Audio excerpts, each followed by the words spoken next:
Hey guys, welcome back to the Drop in the Bucket podcast. Thank you for choosing to be another Drop in the Bucket this week. As always, I'm Reed. I'm Chandler. I'm George. We got a pretty good episode today. I think it'll be interesting. We're going to talk about some Supergirl. We're going to talk about Toy Story. We'll do our continue watching, and then I think we have some games too. But if we want to get started with our continue watching, Yeah, heck yeah. anyone have something standing out? Let me go first. I don't know what y'all have been up to recently. Again, I barely am gonna have anything to touch on. I've just been been pretty busy lately, so I haven't been locked into watching very much stuff. But I'm chugging along on Mistborn. Yes, sir. Few pages every day. Still loving every second of it.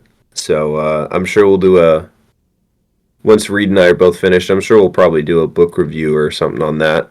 For sure. So something to look forward to in the future. And the other thing that I've been working on is Andor. I only have done one more episode from last week. But I will have it finished by next week no matter what, because next week is the Andor episode. Loving it so far. Not going to touch on it too much because I will do a full in-depth review of all of season 2 next week. But yeah, that's really all I've been up to the past week. So hopefully you guys have some more stuff to talk about. Dude, I can't wait for the Andor episode next week. I'm so It's gonna be awesome. And it works out really well because there's not a ton coming out within the next week. I know Minions and Monsters will be out, and that's Minions getting and, I was really gonna say, good don't reviews. forget about Minions and Monsters. Is it really? Everything I've seen, dude, people are like IGN gave it like an 8. Like, there's tons of people out there saying it's like one of the best movies of the year. George on TikTok gave it his top 10 George of 2026. Plug. Like, I And he literally hates on everything. So. exactly that's why I was like, oh, it must be a Snyder movie then. George Lucas is in it, so we have to go watch it. 89% Rotten Tomatoes. George Lucas is in it? George Lucas is a cameo in that movie. It's Bro. the first time he's acted As in himself. like 30 years. That's crazy. Yeah. Continue watching. I can go next. So I've been going through the Bleach manga. I'm not super far. I'm about 6 books in at the Yoruichi. moment. And it's pretty good. I'm enjoying it so far. Ichigo's got the sauce. And along with that, as an anime I'm following, I'm still going on Code Geass. Kind of chugging along Touch on that. slowly. I'm like 6 episodes in. Really have not made much progress since last time. It's taken a second to hook me in, but I feel like once it does, I'm going to be cooking with it. I like the premise. I like the characters a lot. So I'm excited to see what they cook up because I can already see this is like a 50 episode show, and 6 episodes in, the political stakes and the everything it's really cool how it's all working out. And speaking of politics, my biggest highlight, I want to praise it from the mountaintops. We have another 9.9 or 10 out of 10 episode for House of the Dragon season 3. This second episode might be my favorite in the House of the Dragon show. This episode was so good. So good. I think what's her name? Emma Darcy. I think she will get an Emmy for this episode. It's legitimately that good. There is a single shot that might be one of my favorite shots in like Game of Thrones or House of Dragons. It's like so cool. When you guys finish the show or like catch up to this point, I would love to talk about it with you. Obviously, it's probably the biggest spoiler to happen in the show so far, so I can't talk about it. But when I tell you, the symbolism is so rich in that scene. It's just stylistically incredible. The show itself is phenomenal. This season's stakes are like way up here. And when the episode finished, I turned to Lauren. I'm like, I don't know where the season's going to go now, because this second episode has already gotten us to the point I thought we would end the season at. So we are moving quick. Big events are happening, but also I just recently figured out this is greenlit for a season 4. So this isn't even going to be the final season, and all of these pieces are on the chessboard in place for something big to finally happen. And episode 2 of season 3 gave a classic Westeros cliffhanger type ending. I think it was one of the best. If Obviously, go into it blind. Don't look up spoilers. Try to avoid them online. But I think this is sitting as the highest rated episode of House of the Dragon on IMDb. So this is not just me. Everyone's loving it. If I could give a quick shout out to a different podcast that I love, it's Children of the Watch. They typically do breakdowns for every single episode of Star Wars television. They do it scene by scene, really in depth. One episode of Andor can be like a 2-hour breakdown where they theorize, they discuss every scene. It's really good. But since there's no Star Wars coming out right now, they are doing a House of the Dragon coverage, and it's just so much fun to listen to, like when I'm mowing grass or whatever, I'm absolutely loving it. So, Bleach, Code Geass, House of the Dragon, and I'm still reading some Brandon Sanderson. I'm chugging away through Elantris right now before I hop into the last Stormlight book. So, that's my continue watching for this week. So I've been wrapping up some stuff, like the coaching stuff I was doing. All that stuff is wrapped up now. I've already gone on vacation, so now is kind of the time where I'm not really doing, starting now because I just finished coaching. So now will be definitely when I lock in on like Attack on Titan, and then I'm going to do House of Dragons too, because I want to watch that while people are still talking about it. I want to be part of that because I like the world too from the first couple seasons I've seen. But I haven't really been playing many games or watching many shows as of now. I'm still chipping away at Spider Noir. I think I have 2 episodes left, but me and Abigail just watch it whenever we can. And then I was going to ask, so for like House of the Dragons, I know you don't like season 2. Is season 2 of House of the Dragons still better than the final season of Game of Thrones? Yes. Yeah. Don't even think about it. Yes. Where does 1 and where does 3 so far fall in the order? I was going to bring this up if we covered House of the Dragon whatsoever, but I know I've been very bold in the last couple episodes saying season 2 is horrible, season 2 is bad, season 2 is blah, blah, blah. The more I listen to the Children of the Watch breakdowns, the more I'm remembering stuff from season 2, and there is a lot of good in that season. That being said, there are some of the lowest lows of like TASM 2. Westeros, period. Like there's some bad stuff. Like there's like 4 episodes, and I am imagining when you watch it, season 2 will not be as bad for you because you get to watch it all at once. When you were waiting weekly to focus on a character having hallucinations in a haunted castle for 4 episodes straight, going nowhere with his story, that's when I was like, what are we doing? But there's some of it's good, and I think that there's a lot of strong stuff in season 2, and I think that season 1 is really good, but season 1 is real messy because season 1 time skips 3 times in one season, and that is a lot. But I will say season 2 is definitely better than season 8. Season 8 is the poster child for butchering characters, butchering a show, rushing an ending.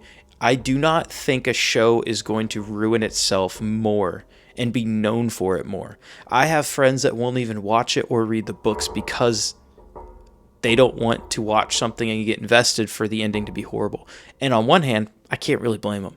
On the other hand, there's so much peak right before that like most of my complaints I would have to bring up after you finished it because I don't want to spoil things. But just things wrap up too quickly.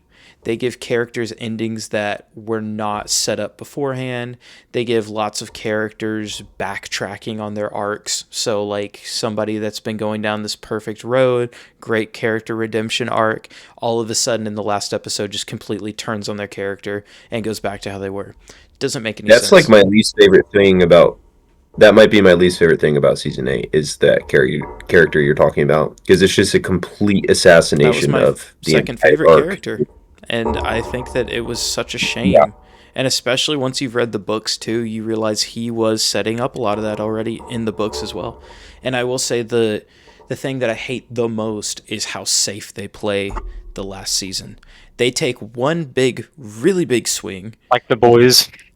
I would say this is worse because they take one super crucial swing at the very end, and it's very polarizing for people. But there's like a big battle, and this battle is prophesied. They're talking about it in House of the Dragon 200 years before. There's this whole prophecy, and it's one episode. This hundreds of years old prophecy of this great battle is one episode. Everyone's got plot armor. It's shot so dark you can't tell what's happening. Yeah, dude, you cannot see what is happening. None of the resolutions are good in that fight. Like, no, we'll get to that.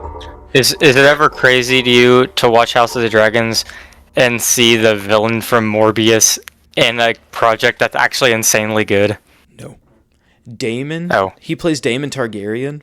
Dude, Daemon is so good. Daemon will probably be your favorite character. Bro. He's so cool. I love I know, Matt Smith. I'm saying, isn't that weird, though, to see him be an insanely good actor after you saw him in Morbius? I think he did fine with what he was given, but that movie was doomed to fail.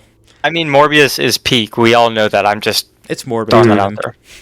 It is. Dude, what's crazy, why I'm saying season 2 of House of the Dragon is peak is because when Daemon was riding in on his dragon, his catchphrase was "It's Morbin time." That's true. And that was, he does do that. I think that was, And then House of the Dragon season 3, because of that scene, the budget was $1 more billion. It was. Yeah. And you can tell. Yeah. I think that you will like House of the Dragon a lot. I will say give it a couple episodes because it's very jarring. A lot of the names are very similar. There's like Rhaena, Rhaenyra, Vagar, Aemond, Aemond, Aegon. There's a billion names in that show. There's so many family ties. I wouldn't even blame you if you just Google how are they related, because it's even more jarring than starting Game of Thrones, where those characters were kind of established in families. Because this show is one huge family. Yeah. So it does take a bit, but the dragon on dragon fighting is cool. The world of Westeros when the Targaryens are at their peak is really interesting. There's a lot to do with family, infighting for the throne and stuff. So imagine instead of the Starks and the Lannisters and all this, it's just the Targaryens and all of the different families within that battling it out, kind of. So it's good. I would highly recommend it. This season is blowing me away. If they keep up this momentum, we might have a generational season on our hand. That's great to hear. Reed, I think you'll really enjoy a lot of the acting performances in season 1, because you know who's in season 1 of House of the Dragon? I think I'm really going to enjoy House of Dragons. Who? Millie Alcock. Mm-hmm. Plays young Rhaenyra. You know what else Millie Alcock is in? Supergirl. Do do do do do do do do. Yeah, let's hop into some movie reviews. And George, I like that segue, but I think that we should keep Supergirl for last because I think we're going to have the most to talk about with Supergirl. So okay, that's fine. I think you know what else Millie Alcock is in? What's that? Toy Story 5. I think we could segue perfectly by, if you are watching on YouTube, I have my Woody and Bullseye shirt on for our Toy Story 5 review. Later in this episode, if you stick around, we're going to be giving our picks for our top 10 Pixar movies. But let's hop into our review on Toy Story 5. Do you guys have a 1 out of 10 score for this movie? Mm-hmm. I think we should do it 1 at a time because Discord likes to have us all kind of mashed together with the audio. So, George, give us your score first. Okay, here's my score out of 10 for I Don't Like Your Face, Reed. Here's my score out of 10 for Toy Story 5. I'm going with 8 out of 10. Solid. My score for Toy Story 5 is an 8 out of 10.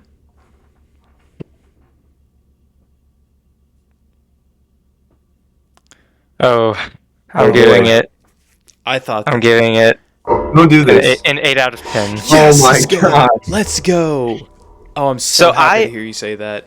I'm We gonna I'm George gonna and I go watched first. this. Disclaimer: George and I watched this together, so we kind of know each other's opinions. But we Greedy. haven't talked to Reed about Toy Story or Supergirl because he Yeah. watched those on I his haven't own. I haven't posted Toy Story on Letterboxd, and none of us have posted Supergirl on Letterboxd. So I kind of Mhm. knew how you guys felt about it, but you guys don't know how I feel. Oh, Yeah, I yeah. forgot I posted on Letterboxd. Whoops. No, you're good. So okay, I really only have a couple things in this movie that I didn't love and that bring it down for me. I think Conan's character, the potty trainer, is funny at first, and then by the end of the movie, it's just way too many poop and pee jokes, and at the end, it's just like, okay, kind of forcing it a little bit. So I thought it was good at first, but that wore off a little bit. Um, I don't love that the other toys just are like not in this movie.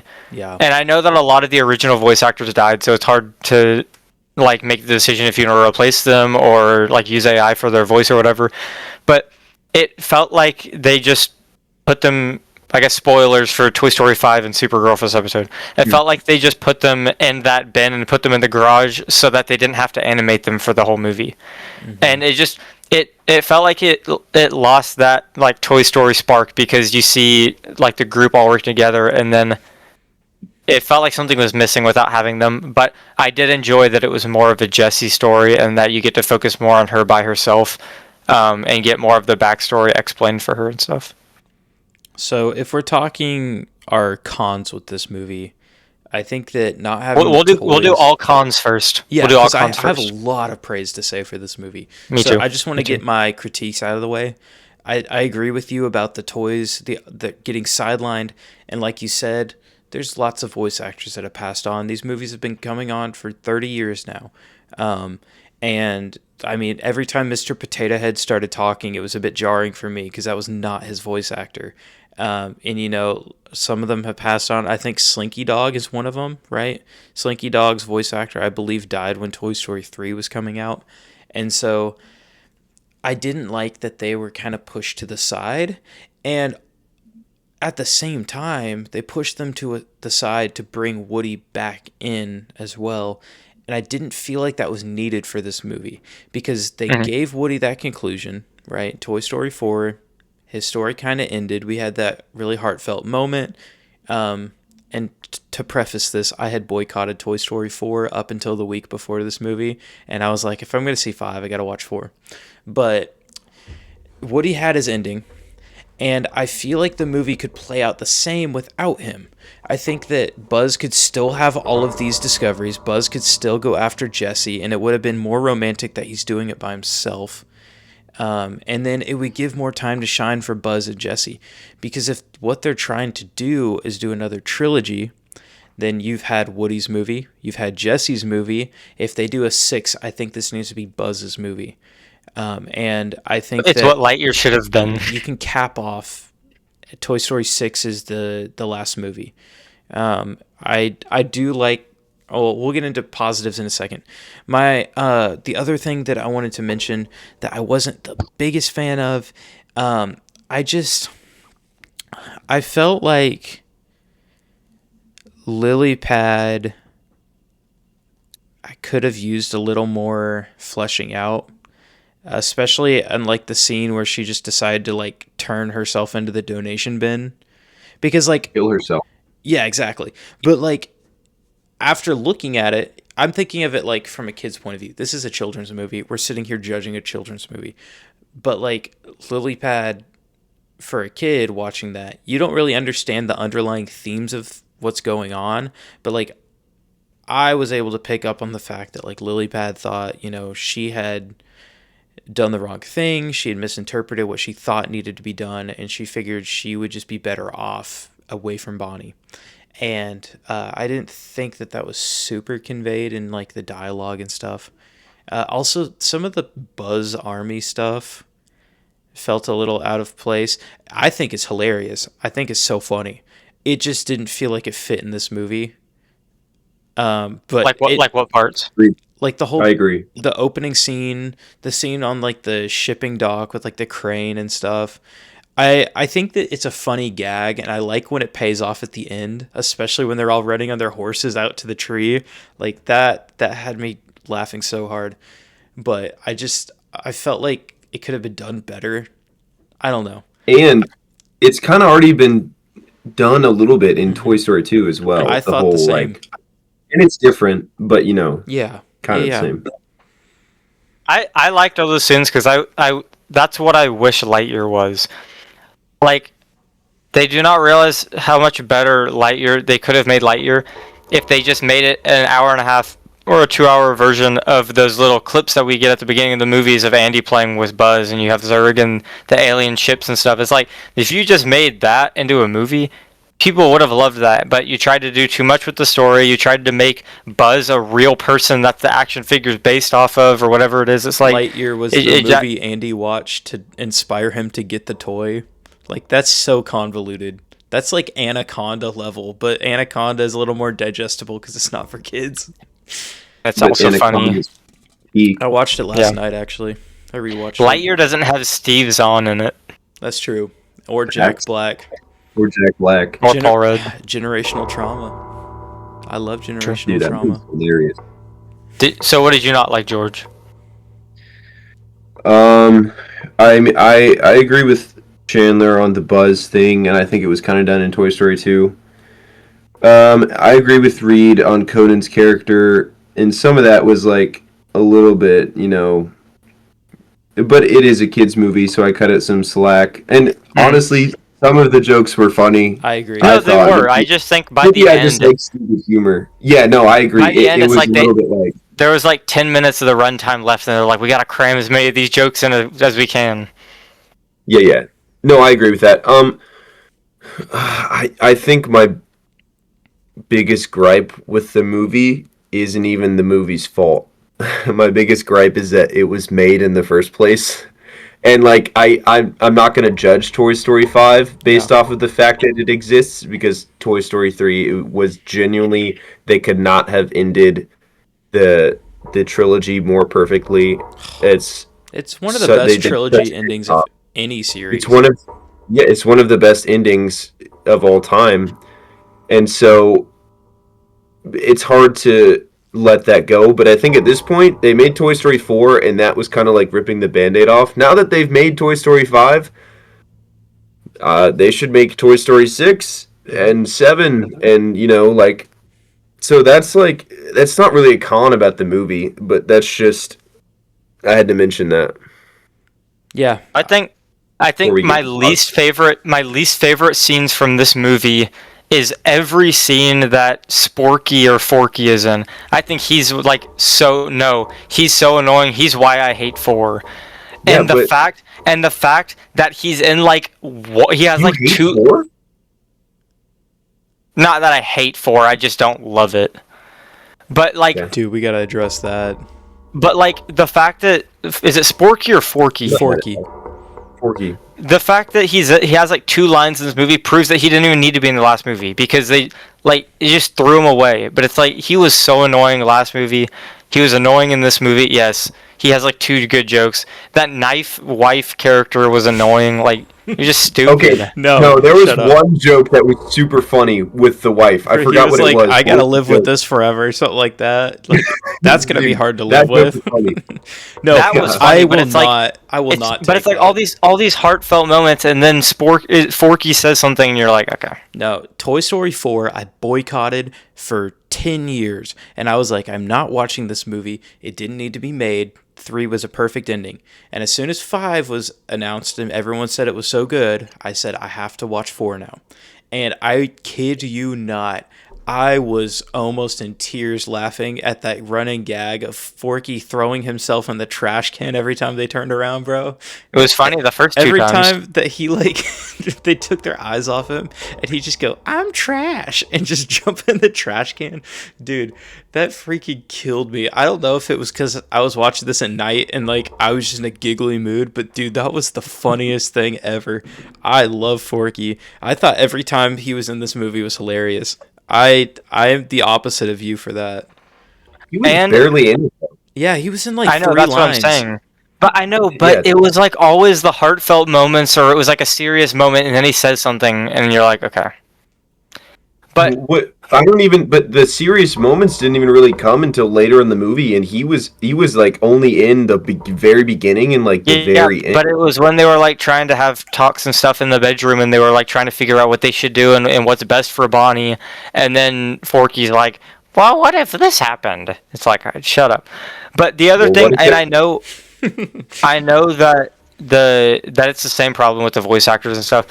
I just did not love that we got another Toy Story movie and like the Triceratops and the Hedgehog have more lines than like Rex, Slinky, Yeah. Pork Chop or Pork, whatever his name is. Like it felt off and it didn't feel like the same. And I wish if they were to like show the spotlight more, I wish we did see more of Key and Peele and Duke Kaboom, because they were actually really good in Toy Story 4. They were like some of the highlights of that movie, and I feel like when you put them in that movie and then take them out of this one, it feels like there was a lot of potential there, and like there's a lot of good scenes that could have happened that weren't necessarily there. I Like I agree. like Duke Kaboom driving down the freeway with them on the donation truck or something. Yeah. Like I just feel like there's opportunity somewhere to have them in it, and I feel like they're just left out, so they didn't have to get the voice actors back. did you guys see Keanu Reeves got paid like what was it, like $500,000 for Toy Story 5, and he had what, one or Like, two I lines? think it's like 2 lines in that movie. Bro, if he had been in it more, he would have gotten a paycheck. Do All we want to right. do our pros now? Yeah. I have so much to say. Mm-hmm. Um I could let one of you go first. Okay, I can go first. I think for the most part, it was funny throughout. Um, that's a positive. I really enjoy the fact that this was a Jesse story. One of my favorite parts of Toy Story 2 is Jesse's introduction as a character. What are you, bro? What are you talking about? Okay. I was about to actually lose it. I was about to quit. Uh, one of my favorite parts of Toy Story 2 is Jessie's introduction as a character. Her whole backstory and everything is really great.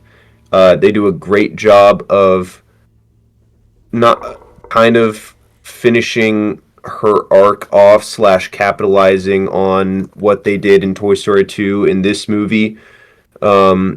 That leads to one of the best Pixar moments in recent memory. Mhm. I don't know where I would rank it in terms of Pixar moments, but man, that was such a emotional, great moment, and it just came out of nowhere, and it hit me like a truck, man. I was crying, like, Yeah. and it was such a great payoff.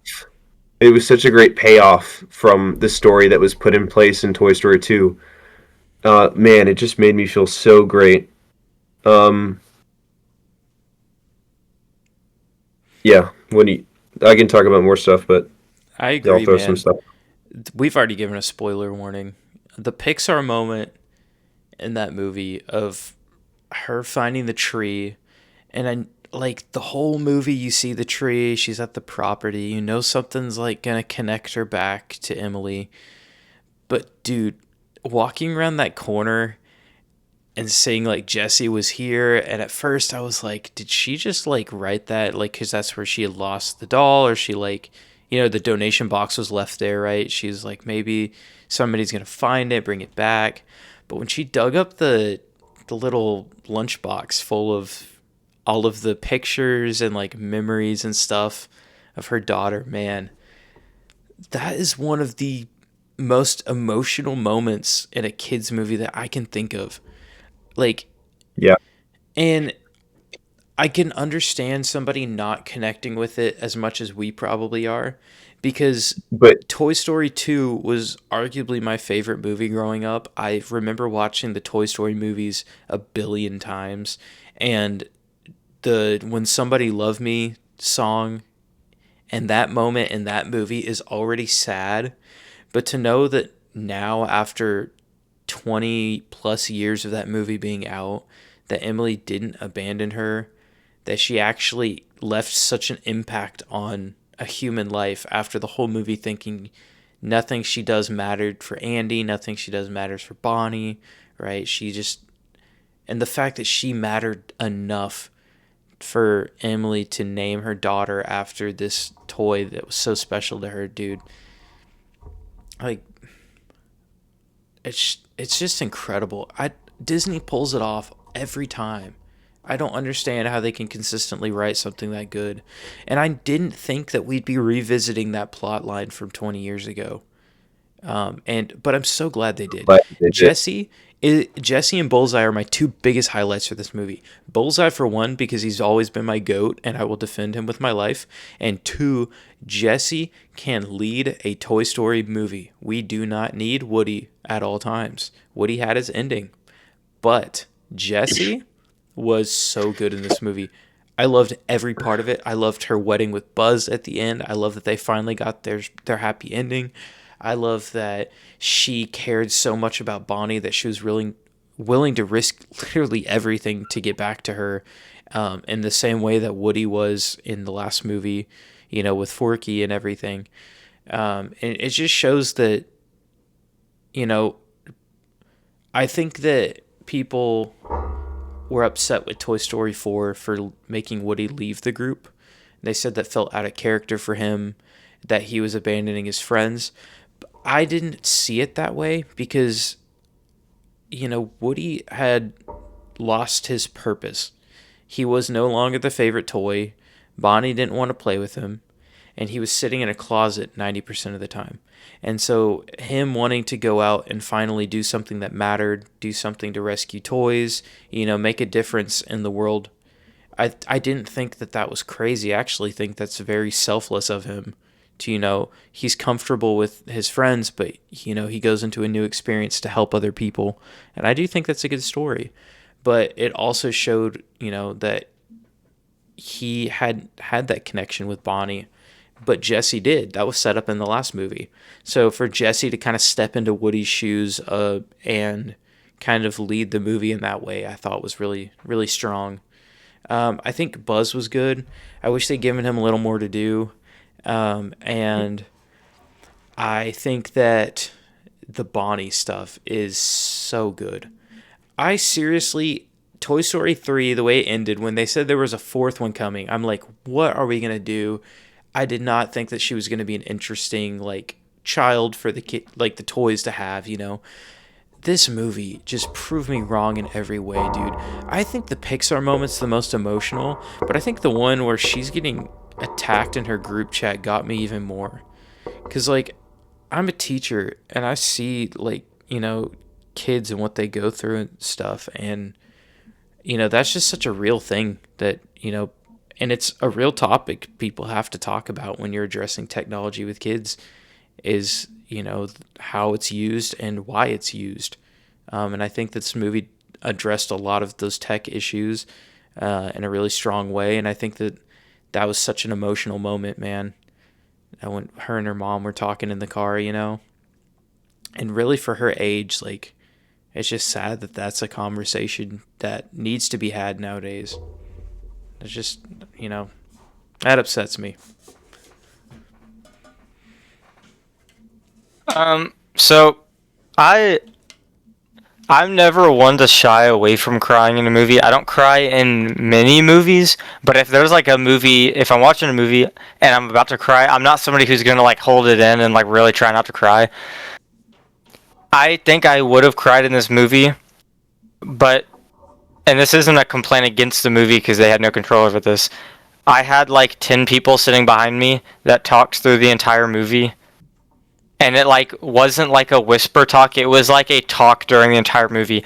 And when Jessie turns the picture over, they were like, "Oh, don't do this to me. I'm gonna cry. Oh my goodness." And it's that. I was my eyes were revving up. They were getting ready, and then they just started they were talking the whole time, and it completely ruined it. So I still really like the movie. I want to go watch it again and actually have an experience where I can actually pay attention to the movie. So that was really annoying. if you go to movie theaters, please don't talk. Theater Or if you etiquette. do it, Theater etiquette. if you talk, please just whisper, like actually whisper. Or just But like, don't talk. It's Yeah. not that hard. yeah, Mhm. but some people like ADHD. If you need to talk, just whisper. But it's like, just like to sit there and talk the entire movie.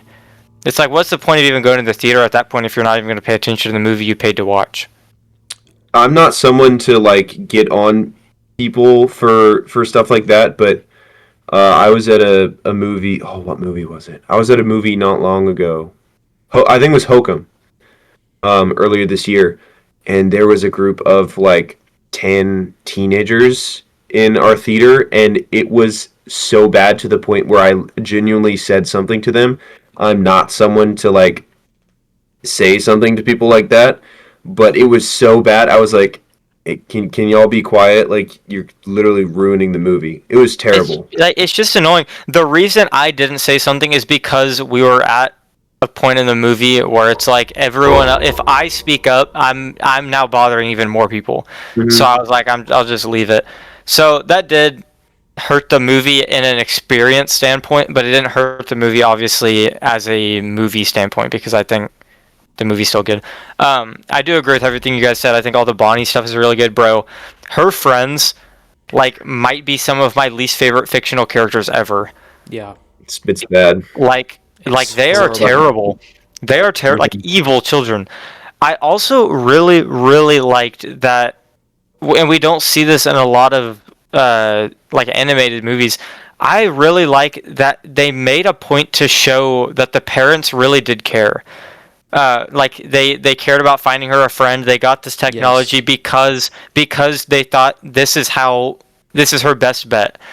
And then when they figured out stuff maybe wasn't going right, they check in here and there. When they find out what's going on, they shut it down. Mm-hmm. And then they still offer that option and let her know that she still has the option to choose to be friends with this other girl if she wants to, and they don't like backtrack on the mistake they made. They don't try and cover any of this up. They're like, this didn't work for her, and so it's important that we're there for her and we show her how she can continue forward. And I feel like in a lot of movies we see parents like sometimes the background parents they're just it doesn't seem like they care for their kid or like they don't react how a parent would because like it's hard to think of an example right now, but in like a past Disney movie or animated movie, it's like that mom looks at the iPad and she's like, "Oh, I'm so sorry," and then she doesn't disable the chat feature. But it's like for them to go and like even just put that line in, like, "Hey, we disabled the chat feature." Like Yeah. it shows that the parents actually care to the movie, and it adds a lot more depth because even the background characters are being affected by tech in some way, and they're still trying to make efforts to make things better. No, for sure. I like that they showed that, like, giving her the lily pad wasn't a good decision, but parents, they don't always make the best decisions the first time. They're human too.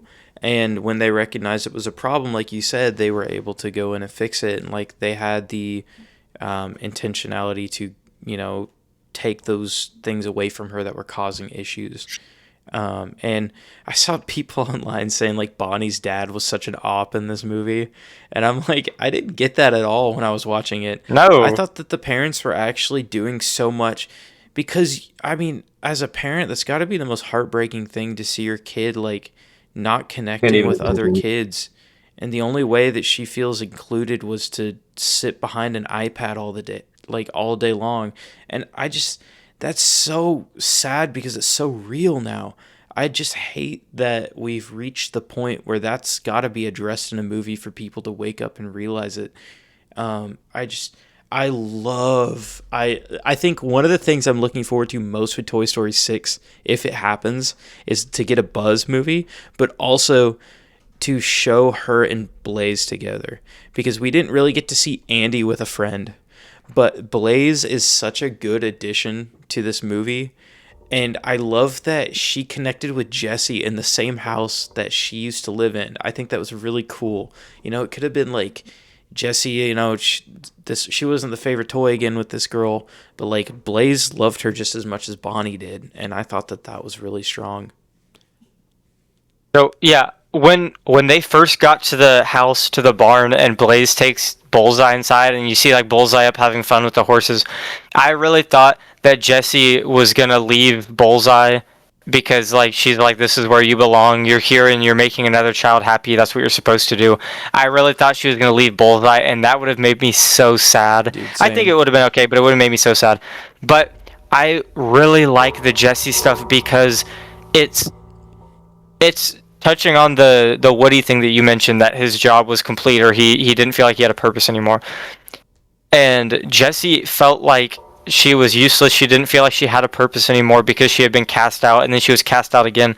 But to put her life on the line, well, life on the line, and be like, I I may not be able to make Bonnie happy anymore, like by being me, but I can make Bonnie happy by connecting her with a real person that will help her have experiences that we did. So it's like, for once, the payoff in the movie, like the payoff in every movie, is Andy gets his toys back, Andy gets his toys back, Bonnie gets her toys back. And to have the end of the movie be her, it's like what you said, we don't see Andy with a friend, but to have the end of the movie be her connecting with another person and playing with another person, I think that was really, really good. Dude, you just gave me chills. I had forgotten that that was like such a strong beat in this movie, was that line at the beginning where she's like, the time of the toys might be over, but I can still do like one last thing for her, and trying to use Lilypad to connect her with Blaze. Dude, I'd completely forgotten that is such a big part of the plot. But I love that too. I love that Bonnie gets her friend by the end. I love that she gets a human to play with, and immediately realizing that there's another person that has the same interests as her. What's their very first reaction? They go play with the toys again.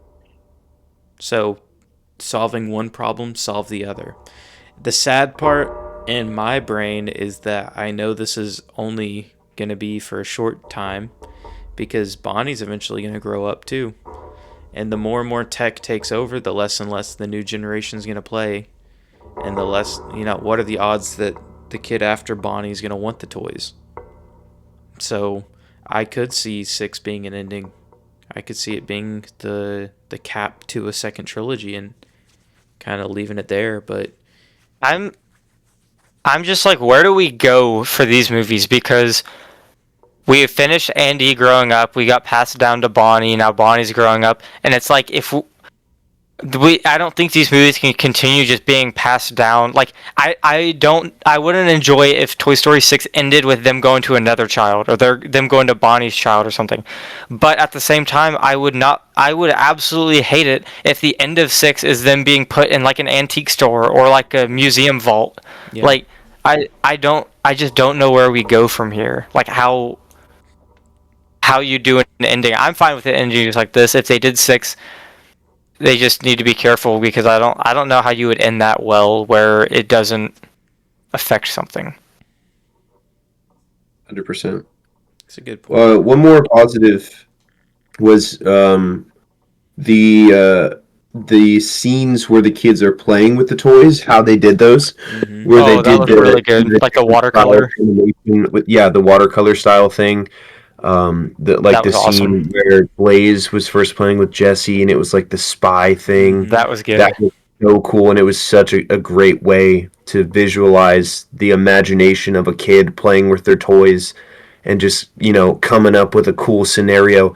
I mean, me and Reed, when we were younger, we would sit with a pile of Lego minifigs, and we would just come up with stories and like different characters and stuff, and we just make these plot lines, and that was such a good way to represent what it's like being a kid playing with your toys and having a great time. Mhm. I totally agree. And I think it was good to see a stylistic change between a girl playing and a guy playing. Like Andy, we see these like action, 100%. like Buzz with all these robots. We see the train fight, but then like a girl's protective. She's like, we're doing a wedding, we're doing this, we're doing that, but it's also in like this pastel watercolor type thing. I think Bro, the opening of Toy Story 3 is so goated. It's so good.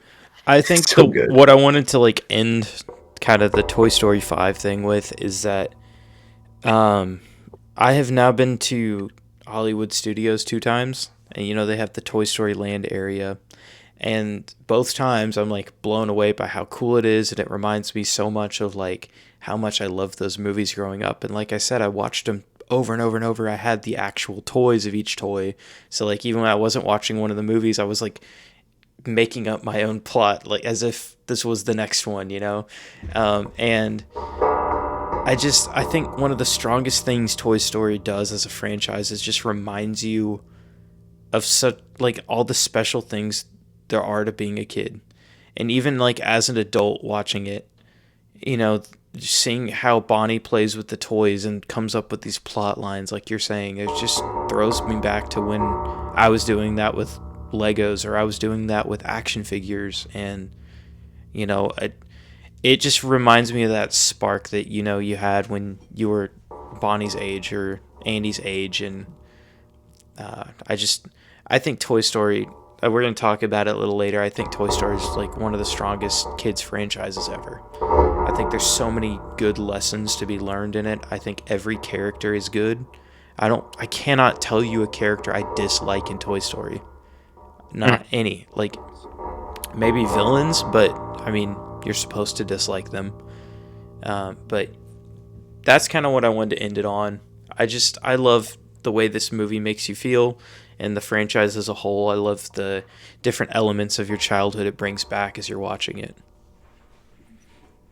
I'm so glad that we were able to have a childhood where we were not forced to play with toys and have an imagination, but we were still in a time where that's what kids were doing. I mean, what a privilege. I've seen it a little.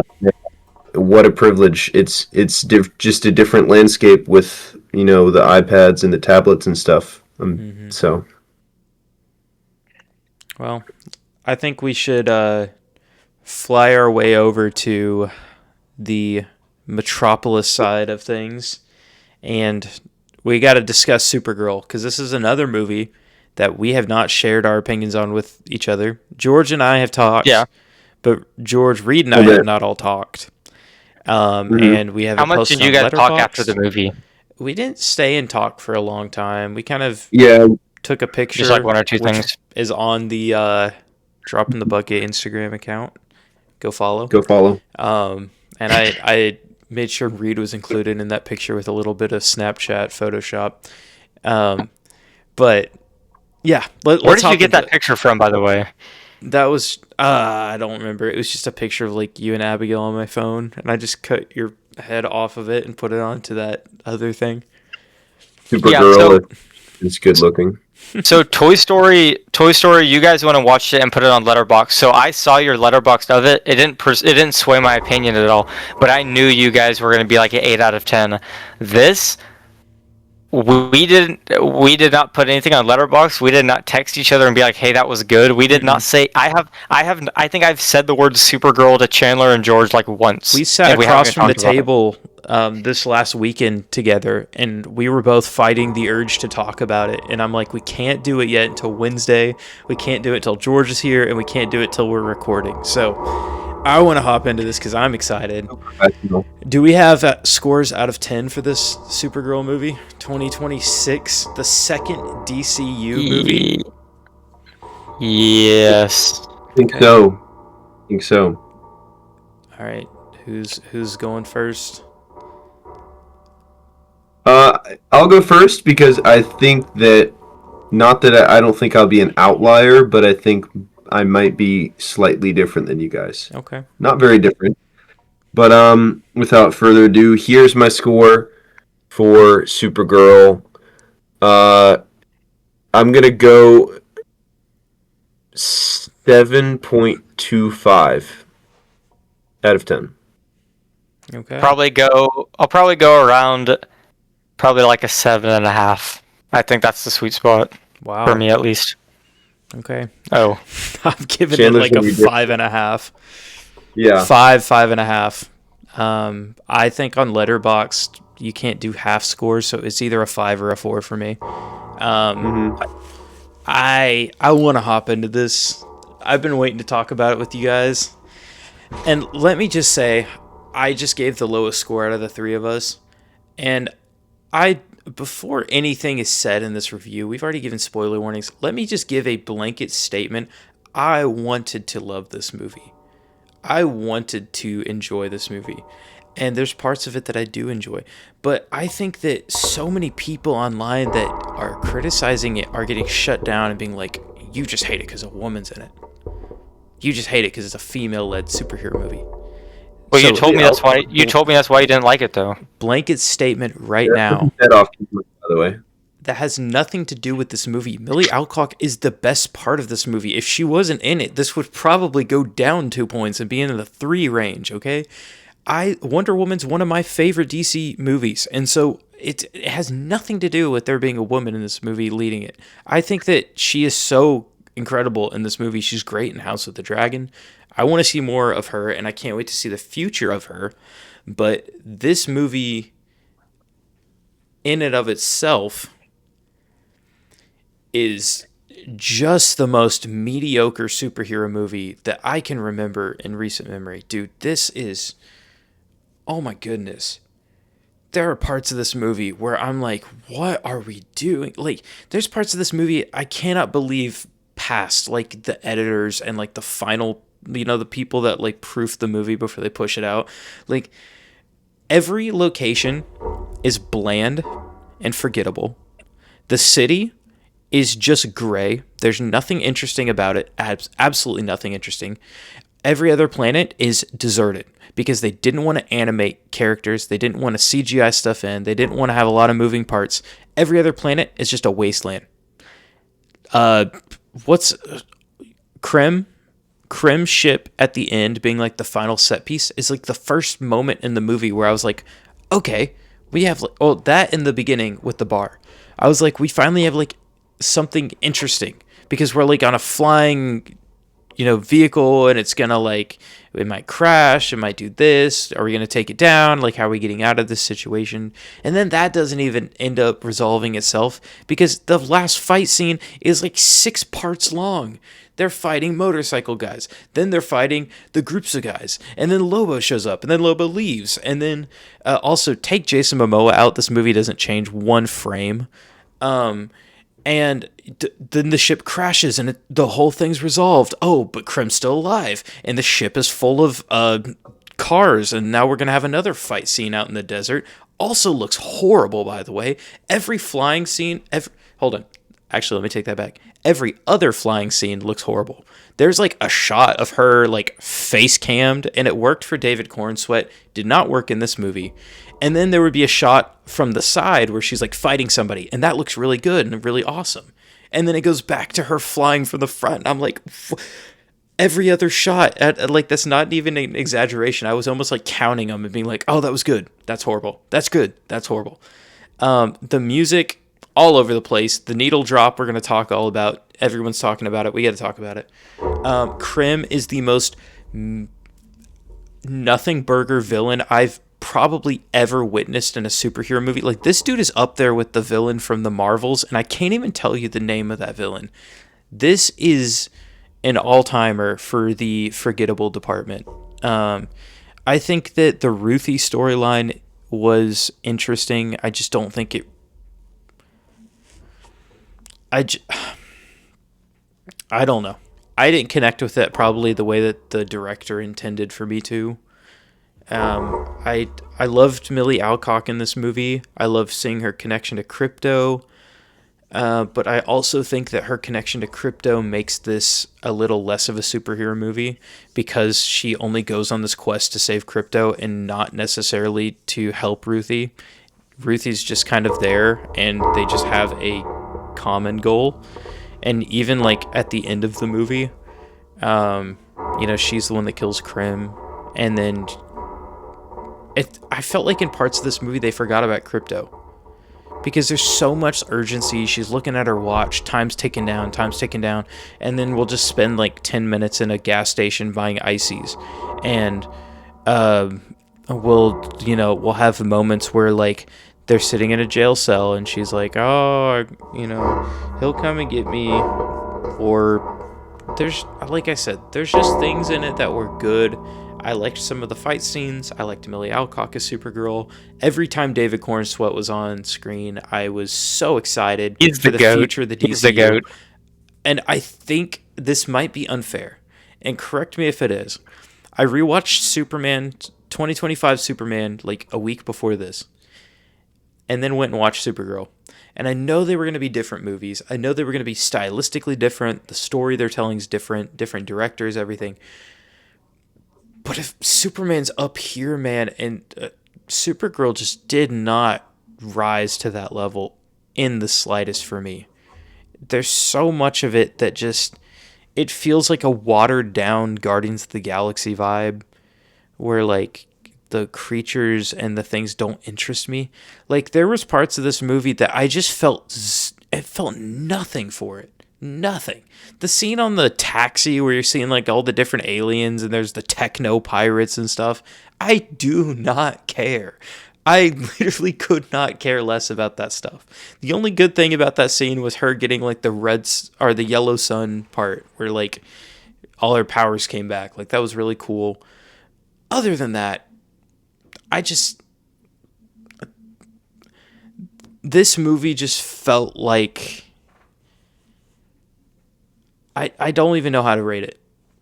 Because this is not a movie I'm going to run to rewatch, and it's not a movie I'm going to remember half the plot to in a year from now. Does that make any sense? This movie feels so much like, what was I thinking when I walked out of it? It felt very Captain Marvel, where like I don't remember the villain of that movie. There's a lot of space stuff that like doesn't work for me, and I don't care about these aliens, and I don't care about all these boring sets they go to, you know. It's like Superman set such a bar, and it was such a banger coming out the gate to set like a precedent for this universe. And then Supergirl just, it didn't measure up. And the box office is showing that this movie flopped so incredibly hard. Tell me what you guys think. You guys were higher on it. I've been yapping. I just had so much to say that I haven't been able to say for like over a week now. I want to hear what you guys think. You can go ahead, Reed. Okay. So, yeah.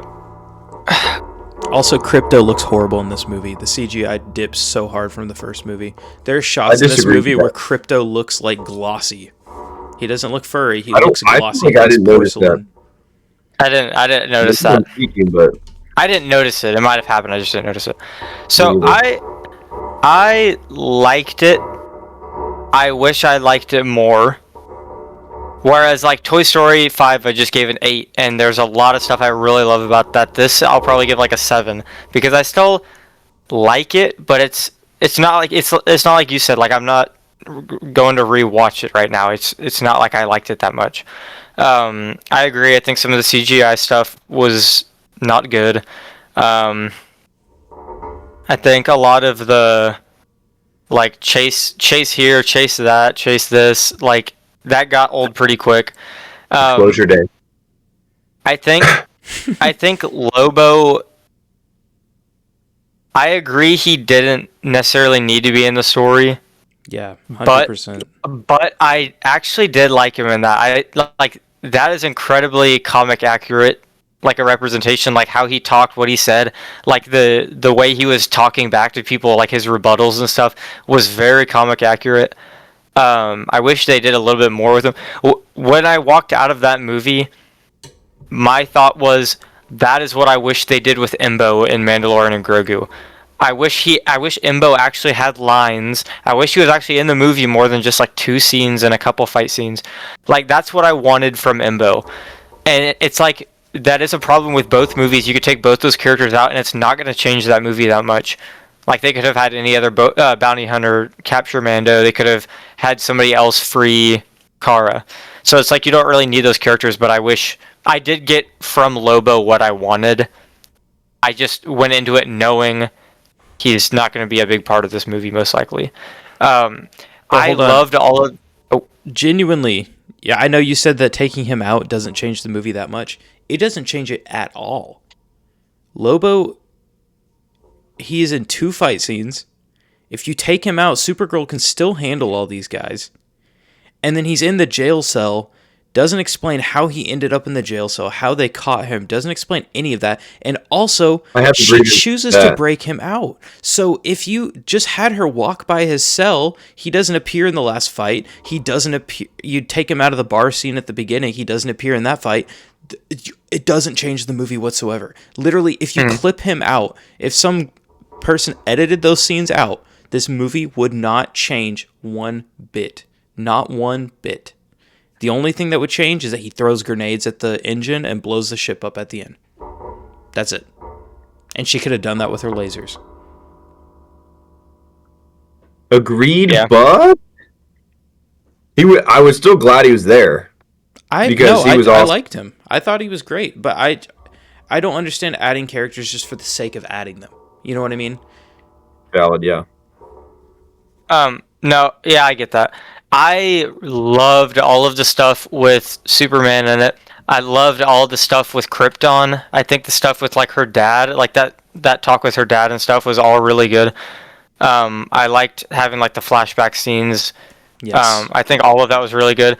I think my favorite shot from that movie, which is another complaint, this movie was not nearly as colorful as it needed to be.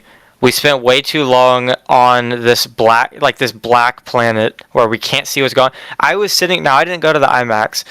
I did Big D. I didn't do IMAX, but I'm sitting there in the theater and I'm genuinely like squinting at the screen because they're fighting in this dark room and I can't tell what's happening. And it's like you go look at the comics, you look at Superman that just came out like 3 years ago or whatever, 2 years ago. That was last year. It's like last year. Last summer. It's like, oh, that's right, 2025. But it's like, why was this so dull? And in certain moments it was colorful when it needed to be, and I appreciated that, but then it made the dull parts feel even worse. And like we're on this dark planet, then even on the times we're on the world with like the green sun, the red sun, the yellow sun, it's like she's in a cave and she's in the shadows the whole time. It's like you can't really see that well.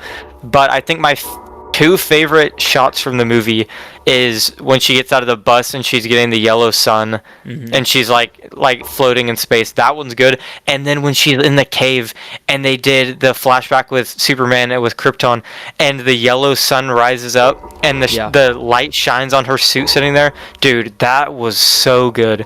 But I agree. I think there was way too many slow-mos in this movie. Like slow-mo action scenes. What? Is that a critique you have with the Snyder Cut too? Yeah, but I think the Snyder Cut just has some other problems too. I don't think either movie's perfect. I'm just saying. Maybe.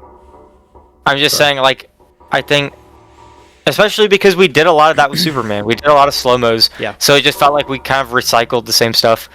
I thought Krim was fine. Like, I don't hate him. Like, it's just like there wasn't anything for me to hate. He's just so bad to be bad. I think. Well, I mean, what he was doing was pretty darn bad. It was terrible. I agree, but there's no writing for him. Like when he killed that girl in the alley, I really thought that Supergirl was gonna get there, and then he killed her, and I was like, yeah, and her parents. I think the actor gives a pretty good performance. Yeah. Yeah. I think my biggest. I think my biggest critique with this movie, and it's the thing that would probably change everyone else's opinion if this one thing was changed. Why did James Gunn pick this director? The only movies this guy did was that like I, Tonya movie with Margot Robbie, and then he did Cruella. Yeah. Now I know people liked Cruella, but we're giving the second movie in the DCU. This is the like unofficial sequel to Superman, which was a blockbuster hit. Pretty much everyone loved it unless you're a Snyder Glazer and you don't understand real superheroes. You're handing the keys off to this dude with a subpar resume. Yeah. People that were iffy on Superman, like this was the make or break right here. And like for all of us, we love Superman, but with how bad they fumbled this, it's like it does worry me a little bit. Now I think we do have so much stuff in the future that I think there's no way it will be bad, that I'm still in the DCU, so this hasn't ruined my hopes at all. But it's started a little spark of like, James Gunn has always done what he knew fans wanted and what he knew was going to be good. And I feel like he just picked this guy because he has like 6 or 7, 8 movies on his resume, and his 2 or 3 best are all female-led movies. So I feel like it was kind of this like thing, like, oh, we need a female-led, like a guy who has experience with female-led movies. But it's just not that simple. It's a superhero movie, and it's not even as simple as making a Superman movie. That she has way more conflict going on in her like inner turmoil than Superman does. So I did really dislike the director that they picked for this. I understand James Gunn is a busy man. He can't direct every movie, but man, I wish he directed this and changed some stuff in it. And then all the people, so I think he could have picked somebody else. But then everyone online is like, hashtag the gun jammed, hashtag the gun might have jammed. He didn't direct this movie. He helped produce the movie, but you don't get to pick the stuff that's in that movie. You're there kind of just for like creative assistance. You're not there like, okay, no, we're taking that scene out. We can't do this. We should add this. Like, people are hating on him, but it's not his fault that it turned out the way it was. I just wish he had been a little bit more careful when picking the director that he wanted to do it. I think this was just a weird movie to do the second. Like, yeah. We hadn't had enough build-up yet. When we got the like announcement, when like DC finally switched over to James Gunn, and they said Superman was coming first, then it would be Supergirl, my immediate thought was, why Supergirl? Because she's nowhere near as big of a character as Superman. You would think they'd want to establish their big ones first, right? Because that's what Marvel did immediately. Hulk, Iron Man, Thor, Captain America, the Avengers. This could have easily been Superman, Aquaman, Batman, Justice League. Or, you know what I mean? Like, and I'm not necessarily discrediting Supergirl as a character. I'm just saying this felt like a Phase 2 Marvel movie, but if it had been in Phase 1. Because Supergirl is not going to be the key player of the DC universe moving forward. I do not see her being on the Justice League in every movie. That being said, I think she's going to be in Man of Tomorrow, and I can't wait to see her come back. Because like I said, I think she was great in this role, and I can't wait to see what she does when James Gunn is directing and what he writes for her to do. Because he's the one that casted her and chose her before this director got the movie. So I think this was just a strange movie to do second, and I think that if you had done it 5 or 6 movies down the road, I probably would have enjoyed it a little more. But it just had so much writing on it for me in terms of setting up this new universe, that Superman's world building and like dropping you in and making you feel like this is a world that's lived in. He's already been Superman. These heroes already exist. Supergirl kind of felt like we're starting at the beginning of her story again. And I'd forgotten until you mentioned it. I love the flashbacks. The Krypton stuff is really good in this movie. I think that's some of the best stuff in it, honestly. The sets in that, like the CGI in that looks really good. And it's like the movie was at its best in this movie when the movie was colorful, which is exactly what it needed to be. And I understand from a narrative perspective and a storytelling perspective, she couldn't have been in her suit the entire movie because then it defeats the purpose of having this whole big scene where she puts it on at the end. But these movies are infinitely better when they are in their suit because it adds so much color to the movies. And that's different with Superman because even when he's not in a suit and he's just sitting there talking to Pa Kent, that scene is like more colorful than any scene in Supergirl. It's like how did we lose that? And I wish that James Gunn would just be like, okay, we're bringing you on to direct this new DCU movie. Here's your contract for the money you're making, the responsibility you have. Also, you're signing that this movie is gonna have to be at least above this percentile in like vibrancy, saturation. Like, we need to have some sort of uniform or consistency, because there's no way that Superman and Supergirl should be drastically different movies when it comes to being colorful or not. Until Clayface. That should, but even that, it's like that should be like the Batman, where it's dark but it's not gray. It's dark but it's colorful. The Batman has so many colorful parts in it. Batman's goated. It is. Yeah, I agree with most of what you guys are saying. You know, Krim is super forgettable. The writing's mid. You know, Ruthie's kind of interesting, but not that interesting. And I think my biggest issue is the. I don't know if it's my biggest issue, but like Reed's saying, the color slash visual slash CGI. I have not read Supergirl Woman of Tomorrow, the comic that this was apparently, according to the people who have read the comic, clearly based on the comic and follows like a lot of the same beats and everything. But if you look at the comic pages from that book, it's some of the coolest art that I've seen in comics in forever. I mean, it's so stylized and it's so colorful. There's so many different colors in those pages. That was not translated at all in the movie, and I think that could have been fixed with a different director. I really hadn't really thought about that until Reed had brought it up.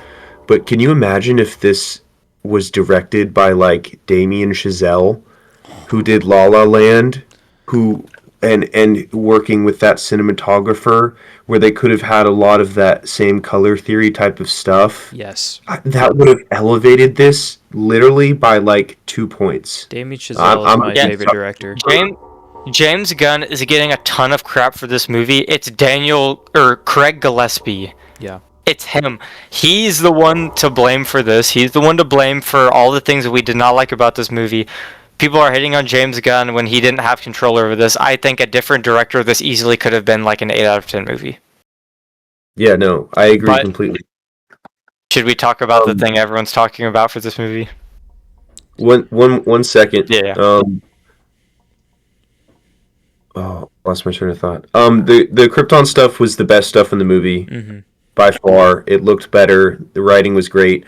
Millie Alcock is insane at acting in different languages. Yes. You'll see that more in House of the Dragon. Read. She's crazy. She just like it's like she's been speaking it her whole life. And Zor-El, right? Yeah. Mm-hmm. He was great. Zor-El, his actor, he did a great job too. But the other best part of the movie was anytime Superman was on screen. Like genuinely, I liked watching and nothing against Supergirl as a character. She's great, but I that was my favorite part of the movie. Honestly, was watching David Cornsweet be a top 5 comic book casting of all time. Dude, he's gonna be generational. He is. He's already. He already is generational. It's insane. Anytime he's on screen, my face lights up, and I had the biggest smile on my face. He just oozes Superman. It's infectious. It's insane. He's going to lead this Justice League like no other actor could, and I cannot wait for him and Batman to just be going at it all the time. Do you think he's going to be the leader of the Justice League, or do you think it's going to go Batman? I think Batman maybe. In terms of intellect, because like this Clark is very goofy and like I can't see him calling the shots all the time. But I also... Oh, good. No, you finish. What were you gonna say? I do, and obviously Batman's my guy. So I'm a little biased, but I do prefer the stories where he's in charge of the Justice League rather than when he lets Superman take control. And I think it is also relates to Captain America and the Avengers, because this is a character he's not the most overpowered. He's not the most, like, whatever you want to say. He's not the most durable. He's not the strongest. But it's a character whose morals are so strong that even the most powerful people on the planet still respect this person and respect what they say because they know who this person is deep down. Like, to go and fight Darkseid, to go and face Thanos' army with little to no powers. Captain America has some powers, but it's like, to do that, they know that this person is not an ordinary person, and that's something that they can put their lives behind and put their faith behind. True. I think David Cornsweet Superman should be the face of the DCU Justice League, and Batman should be the leader of the Justice League. I think that's how Totally it cool with works that. best. Because, in the public eye, in the DC universe, it's Superman. Yeah. And then Batman is doing the actual leading behind the scenes and stuff. Those are all great takes. I'm still excited to see where the DCU goes, and I cannot wait for Superman 2. 100%. I can't wait for Clayface this year. We are in such a good time for movies. Obsession is killing it at the box office right now. We've had Just so past many good sinners. movies. I can't wait for like Christmas time because I feel like we can do a lot of like Christmas movie rankings and stuff, but also just to go I over got it. everything I got for it the ready. year. Like to go back through and list our top 10 when the year's done. It's like Project It's Hail gonna be Mary hard. was still this year. Like we've had some really good movies this year. Had some hits. Which, speaking of good movies, I think that we can segue a little bit into our lists. Before this episode to keep in. Do we want to touch on the needle drop? Oh, you're so right. I was gonna Just completely And forget really that. quick, The needle drop. Oh, real bad. if you look at Supergirl on TikTok, I think 90% of the videos will be needle drop reactions and stuff like that. George was sitting next to me for this movie, and dude, I was like audibly laughing. Yeah. Like it wasn't even one of those like I was forcing myself to laugh. Like the second that song started in that fight scene, bro, I was dying. I'm like, who in their right mind let this be greenlit? There's no So way. It was bad. I really, really liked it. No, I'm just kidding.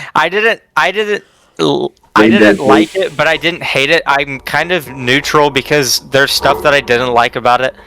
Like, I know it's supposed to be from Ruthie's perspective, so they tried to pick a more lighthearted song. But I think But it's an Earth song. I know, Yeah. but she lived on Earth for a while. Kara Ruthie? did. No, Kara. But I'm saying, like, I know that I just don't like the cover that they picked. Yeah. It's this person singing in a weird voice, like It's like sounds a Billie bad. Eilish cover. But it's like you could have chosen the original song or any other song in a slowed version. The other song ever. Yeah. I maybe. think it is a crime that every trailer and TV spot had "Call Me" and then it wasn't in the movie. That should have played when she got out of the bus and she was fighting those ships. Yeah, Why did Yeah. that not play? for sure. I Lefty. I don't like the song that they chose, but I think it could have been much worse. My thing is, I think it easily could have been explained this way, because it's at the end of the movie. We already had a flashback with Superman, and she's living in her apartment with Crypto, and she has her headphones. Superman is like the dorkiest guy from these movies, and we know based on his punk rock and who he likes, he doesn't understand Earth taste. If you had literally just had one scene where she's getting settled into her apartment and he's like, here's a tape that I made for you, or here's an iPod and I set this playlist up based on what these teenage girls like now, and it's just some garbage playlist, That would and be she great. hates this, and she hates the playlist, but when she's out in space it's the only thing that she has to listen to remind her of Clark. And then at the end of the movie, then you use that song and it makes sense because she's being more like Clark now, and that's the song that reminds her of Clark. If you had done that like, I think people are still going to complain because the song sounds weird, like the singer sounds weird, but I think it would have fixed most people's it would have fixed my problem with it. Hire this boy. It just James Gunn. felt felt out of place, I guess, is the best thing. Yeah. Cooking. Alrighty. List time. List time. To keep in theme List with our time. episode, we've come up with a list of our top 10 Pixar movies and our top 10 DC movies. Now, before we even go into any of them, I want to just put this out there. This is our favorites, correct? Our top 10. Yes. This is Favorites. not a... Our favorites. This is not a... This is the best, this is the worst. And so there's some choices in here that may reflect that. Probably especially when we get to DC, because DC has a good chunk of movies that are not incredible. But to fill a 10 list, you gotta You gotta look for I some will good say- sides. I will say I feel way more solid in my Pixar than I do my DC. Me My too. DC could like Me my too. DC next week could be like flipped upside down apart from like 2 or 3 movies. I don't think I could change anything on my Pixar list. Yeah, I'm pretty solid on that. Which one do we want to start with? We started with Toy Story. Let's just do Pixar. Let's do our Pixar do list. it. We're so confident in these. Maybe. George, I want you to go first. George gave me a take, and I know it's going to be in this list. It's gonna be Reed, reflected. This should have been in the first episode's hot takes. Like, we might have to bring I the didn't, segment back for didn't this. realize it was a hot take. Oh my because gosh, it's Reed's going to lose his Right mind. take. Alrighty, everyone. I'm Let's see. scared. You're I'm gonna- actually You're terrified. gonna lose Okay, your mind. everybody. We'll get to it. I'm not just gonna say my take, but we'll get to it. Is it like a placement, like you have a movie above another one that I'm going to hear? Yes. Correct. This is Just rip the Band-Aid off. my personal and what's the word? Objective. My personal and objective ranking of my top 10 favorite Pixar movies. I'd like to start off by listing a couple honorable mentions. I have a couple honorable mentions for both lists that didn't quite make the cut, but I'd like to shout them out anyway. Gonna start with Coco. I haven't seen Coco in a minute, but everything I remember about it is great. Love the music. The animation is beautiful. My next honorable mention and my last honorable mention is Monsters University. Okay. A I'm movie so that glad you is- didn't say ink. I was about to end this Discord call. The pod's over. Monsters University. Okay. Uzma Kappa. So over Uzma Kappa, bro. So overhated for no reason. That movie's. I mean, I haven't seen it in a minute, but like Yeah, it's good. that's one that I've seen probably more than 5 times. Mhm. I think it's hilarious, and I don't understand all the hate it has. But from your guys' reaction to just the thought of Monsters Inc. Don't being you- left off the list, I think you're not going to be happy at my placement of Monsters Inc. on the list. So number 10 on my list is Monsters Inc. 10? Is this not even the take you were talking about, Chandler? No. Oh, George. Yeah, that's Man, right. You better Number 10. you better post this on George, our TikTok. this is getting George. clipped. So it's all getting posted. Oh my Um, gosh. Don't get me wrong. Everything in this top 10 is like an outstanding movie. It's Pixar the is insane. stupidest thing I've ever heard. No. Okay. Oh, I haven't seen Monsters Inc. in a number of years. So, and honestly, I'm going to say this right now. I haven't seen a lot of these in a number of years, and they're based on what I remember liking the most from when I was watching them when I was a kid. I'm going to say that right now because maybe like if I went back and rewatched all the Pixar movies, my rankings would change because I have a new perspective That's on fair. things. that's fair. And I would have a more mature take on them. But most of these are from my memories of watching them when I was younger. So yeah, I have Monsters Inc. at number 10. I love Monsters Inc. It's a great movie, you know. But I don't remember liking it as much as the other things on my list. And so Number That's 9, why- Cars 2. Number 1. Oh, boy. That's why I have it at number 10. I still love it though. Number 9, I have Finding Nemo. I can't do this. I can't make it through this list. I cannot. I can't make it through another 8 of these. Oh, this isn't even the worst part. Holy crap, George. Yeah, I'm standing on it. I love Finding Nemo. It's a fantastic movie. I love everything about it. If But you're an I audio don't only want right to- now on Spotify, Reed has left the room. Reed's gone, by the way. Reed left. I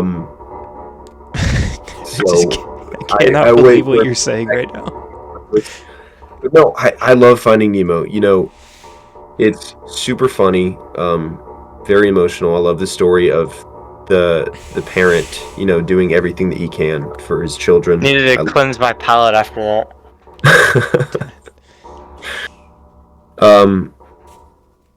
Yeah, number 9, Finding Nemo. I love it. It's still a great movie. I love all these movies, guys. Okay, this is just my rankings. Number 8, I have Inside Out.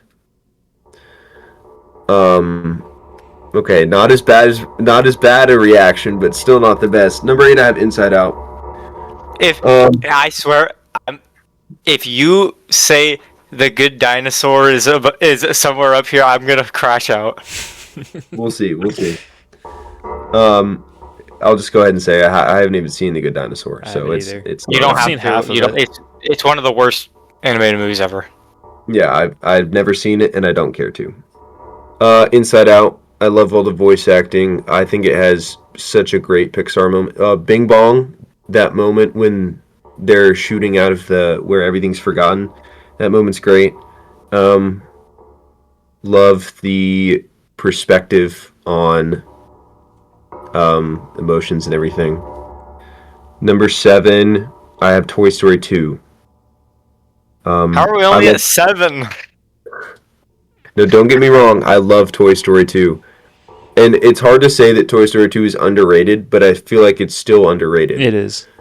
I love everything to do with Jesse in that movie. Love the inclusion of Jesse and Bullseye. Mm-hmm. And even though it is my least, or not my least favorite Toy Story movie, but it's my least favorite out of the original 3, it's still like, I mean, as close to a 10 out of 10 as you can get without being a 10, you know? Number 6, I have Cars. That doesn't bother me. Great that much. movie. Okay. Yeah, Cars is awesome. I just don't remember watching it as much / liking it as much as everything above it. But you know, the scene at the end where McQueen is pushing what's his name? The King. The King, yeah. The Yeah. King, strip the King Weathers. Yes, Strip the King Weathers. That's a great scene. Is that his name? You know, he I don't raced for like he raced for like 30 years and he won like 7 Piston Cups. He's like LeBron. The lore behind the Piston Cup. The Piston Cup. You did what in the cup? He did what in his cup? That's a great You did joke. what in his cup? Radiator Springs is awesome. Love all the characters. Sally is bad. Number 5, I have the original Toy Story. Love it. Animation's a little bit outdated, but you know that's not like a negative thing. It's the movie. It's just some of the others have a little bit better. It's a product of its time. Yes, and it's a great product. It's like a 10. You know, it's like a 10 out of 10. It's like A New Hope. Yeah. Yeah, I would. You know, that's actually a good comparison. It's the A New Hope of Pixar. Mm-hmm. Yeah, 100%. Number 4, Reed, you have to stay in your room and on camera. Okay, please don't freak out. Number 4, I have the best movie in the Cars franchise, Cars 2. Over Finding Nemo and Monsters Inc. is gonna make, and Toy Yes, Story you 2. heard me. Cars 2 is better than Cars and He turned his camera off. Cars 2 is better than Cars and Cars 3. I shout out Hat Guy from the Escape Pod. He's completely correct. I don't get people's grievances with Cars 2. That movie is freaking goated. It's so fun. The whole spy thriller action is great, and I just love all that happening with all the characters we get in Cars. Mater's awesome. Can I ask Finn you a question? McNichol is- What's the Sure. Pixar moment in Cars 2? Who cares? Not me. Every other movie on your list, you've mentioned the Pixar moment. This is the only one that hasn't had one. That should tell you something. And I don't care. I like everything else about the movie that much that it doesn't need a great Pixar moment to crack my top 4. And you know, I could have put this higher because out of every movie on this list, if I were to have to sit down and watch one of these movies right now, it'd probably be Cars 2. Because that is insanely rewatchable. and it's so fun. I love how they're traveling between all the different places. A lot of cool set pieces. Um, Finn McMissile, British intelligence. Toe Mater, average intelligence. I think enough is said right there. I would Number agree. three. Let's move on. Number three. Ratatouille. W. Number three, Ratatouille. I watched Ratatouille most recently in December when I was in Paris. I think that really jumped my love for this movie. Wow. I do not remember how good Ratatouille is. The vibe of the restaurant and the Paris vibe in that movie is unmatched. Remy's the goat. Linguini's the goat. It's so the cooking scenes are so well done. The scene of Remy biting the strawberry in the cheese, and you Yo, get the that does not taste good in real life. That does not yes, it taste does. good. Whoa, whoa, whoa! Yes, it No. does. No. Yeah, it does. It's that sweet and savory, baby. I guess you might just need an expanded palate and better taste. Um, Oh, just wait till you hear my top 10. That's some better taste. yeah, we'll see. Uh, yeah, I love Ratatouille. Number two, I have Incredibles. Incredibles is one of the best superhero movies ever. All of the family members are so endearing. They all have their own separate personalities. The family dynamic is great. The score in Incredibles is like, come on, it's an It's so all-timer. good. The action is great. Brad Bird, you're the GOAT. Number one of the best animated movies of all time. Easily, we talked about it earlier, or I mentioned it earlier, the perfect ending to one of the best trilogies of all time. Maybe the best animated trilogy of all time, Toy Story 3. Toy Story 3, I've seen, dude, maybe 10 times. We watched this like so much when we were younger. We had a book of DVDs that we would watch on road trips and stuff in our van, with the flip down TVs. We had a case of DVDs, and a bunch of them were Pixar movies, and we watched Toy Story 3 so many times. I love Ken and Barbie, and I love Lotso. Such a great villain. The ending with the toys, Andy giving them off to Bonnie at the end, going off to college, is so perfect. The freaking heist scene when they're having to break into the daycare is unironically like one of the best heist scenes ever. That scene is so good. Everything about Toy Story 3 is some of the best I've ever seen out of anything. It has a special place in my heart. I love the Toy Story franchise, and that's just the cream of the crop. I don't think it gets better than that. Pixar at its best. So yeah, that's my list. I think I lost brain cells. I think you mean you gained intelligence points. I Notable missing from my list. Okay, I will actually throw this in honorable mentions as well because it is missing from my list. I'll mention Up. Um, Up is overrated. Yeah, and Cars 2 is a top 4. All right, bud. Yep, it is. this is People glaze From Up. literally from a storytelling perspective, Up is like leagues ahead of Cars 2. The first 15 minutes of Up are like the best thing you've ever seen. Yeah, and And then the rest after of that, it it's is still like, solid. okay. Yeah, it's still solid, but that's it. And people act like it's a top 10 movie ever. Cap. It's better than Cars 2. From a narrative and storytelling perspective, it is 100% better than Cars 2. I don't think And there's going to whatever be a Yeah, drop in the garbage bucket they did. episode next week. It's not my favorite, so I'm going to hop into my list. When I looked up the list of Pixar movies to choose from and to rank, it was a little bit more difficult for me because I realized there's Pixar movies that I'm lacking on I haven't seen before. And more than I thought, actually. I haven't seen Inside Out 1 or 2. I haven't seen Soul. And I haven't seen... you haven't seen Inside Out. I haven't, and I really know it would be on my list if I had seen it. I also haven't seen what was the other one? There's one more that was big that I had not watched before. It I haven't might seen Lightyear. Solo. not Lightyear. It might come to me when I'm mentioning these. I don't really have a honorable mention slot at the moment, but if I did give it to one, I think it was one of the ones George had, but I'm blanking on it now. Um, Monsters University, yeah, Coco. Monsters University. I would give honorable mention to. It's a fun movie. Okay. Sweet. It's got some good humor to it. It's rewatchable. It's good. Number 10, I'm going to start with one that wasn't on George's list. One that I've only seen once, but I thoroughly enjoyed it. And that's Onward. The one with Chris Pratt and Tom Holland.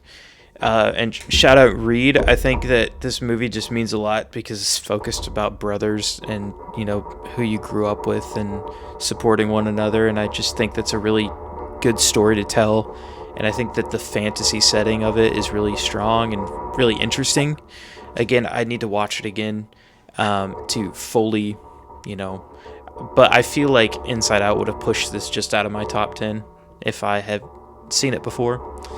Number 9, this one's going to be low compared to what George was saying. And again, I'm going to say the same thing. All of these movies are movies that I love to death. I don't think any of them are bad by any means. This is a top 10. I have the first Toy Story. And the only reason I have it this low is just because it does a lot of setting the stage. And I think the other two movies build on it a lot better than the first one does. But the first one's got so many good moments, so many good jokes. The introduction to the characters are fun. Everything works in Toy Story. You Got a Friend in Me is still so iconic. There's just so much good in Toy Story 1. Number 8, I have Up. And the reason that I have Up on this list, because I agree that Up is a fine movie. Okay, it's not the best, it's not the worst. But what I think that Up does, and the thing that sticks in my mind, is there's 2 Pixar moments, and I'm going to get to or 3, my top 3 Pixar moments. I'm going to get to the other ones later. But the scene, I'm not talking animated movie, I'm not talking Pixar, but I think the scene that will consistently make me cry, and I'll probably tear up just talking about it, is after the whole beginning montage of how Carl and Ellie couldn't have children, and her dying of cancer after having wanted to go on all these adventures and this long journey. The ending of the movie where, dude, I'm gonna get choked up. Where Russell is getting his pins and his dad doesn't show up, and Carl comes with the Carl comes with the grape soda pen that Ellie gave him, and he's the one to pin The Ellie badge. the Ellie badge, and he pins Carl with that and stands in as his father figure, dude. Oh my gosh. It's nobody talks about that moment, but I can't peak. think of another Screw you, movie George. moment that will make me tear up just talking about it, not even watching it. That moment is so freaking good. And they go out to get ice cream after that, and like Up is just so good. Number 7, I have the next 2 you guys are gonna probably feel are very low, and that's all right because I'm willing to defend my top 5 with my life. Number 7 is Ratatouille. I watched Ratatouille in the beginning of May. It was one of the movies I showed my class. You know, the last couple days of school, there's not a lot going on. And dude, I just forgot how good it is. I love the music, So good. the vibes, the cooking scenes.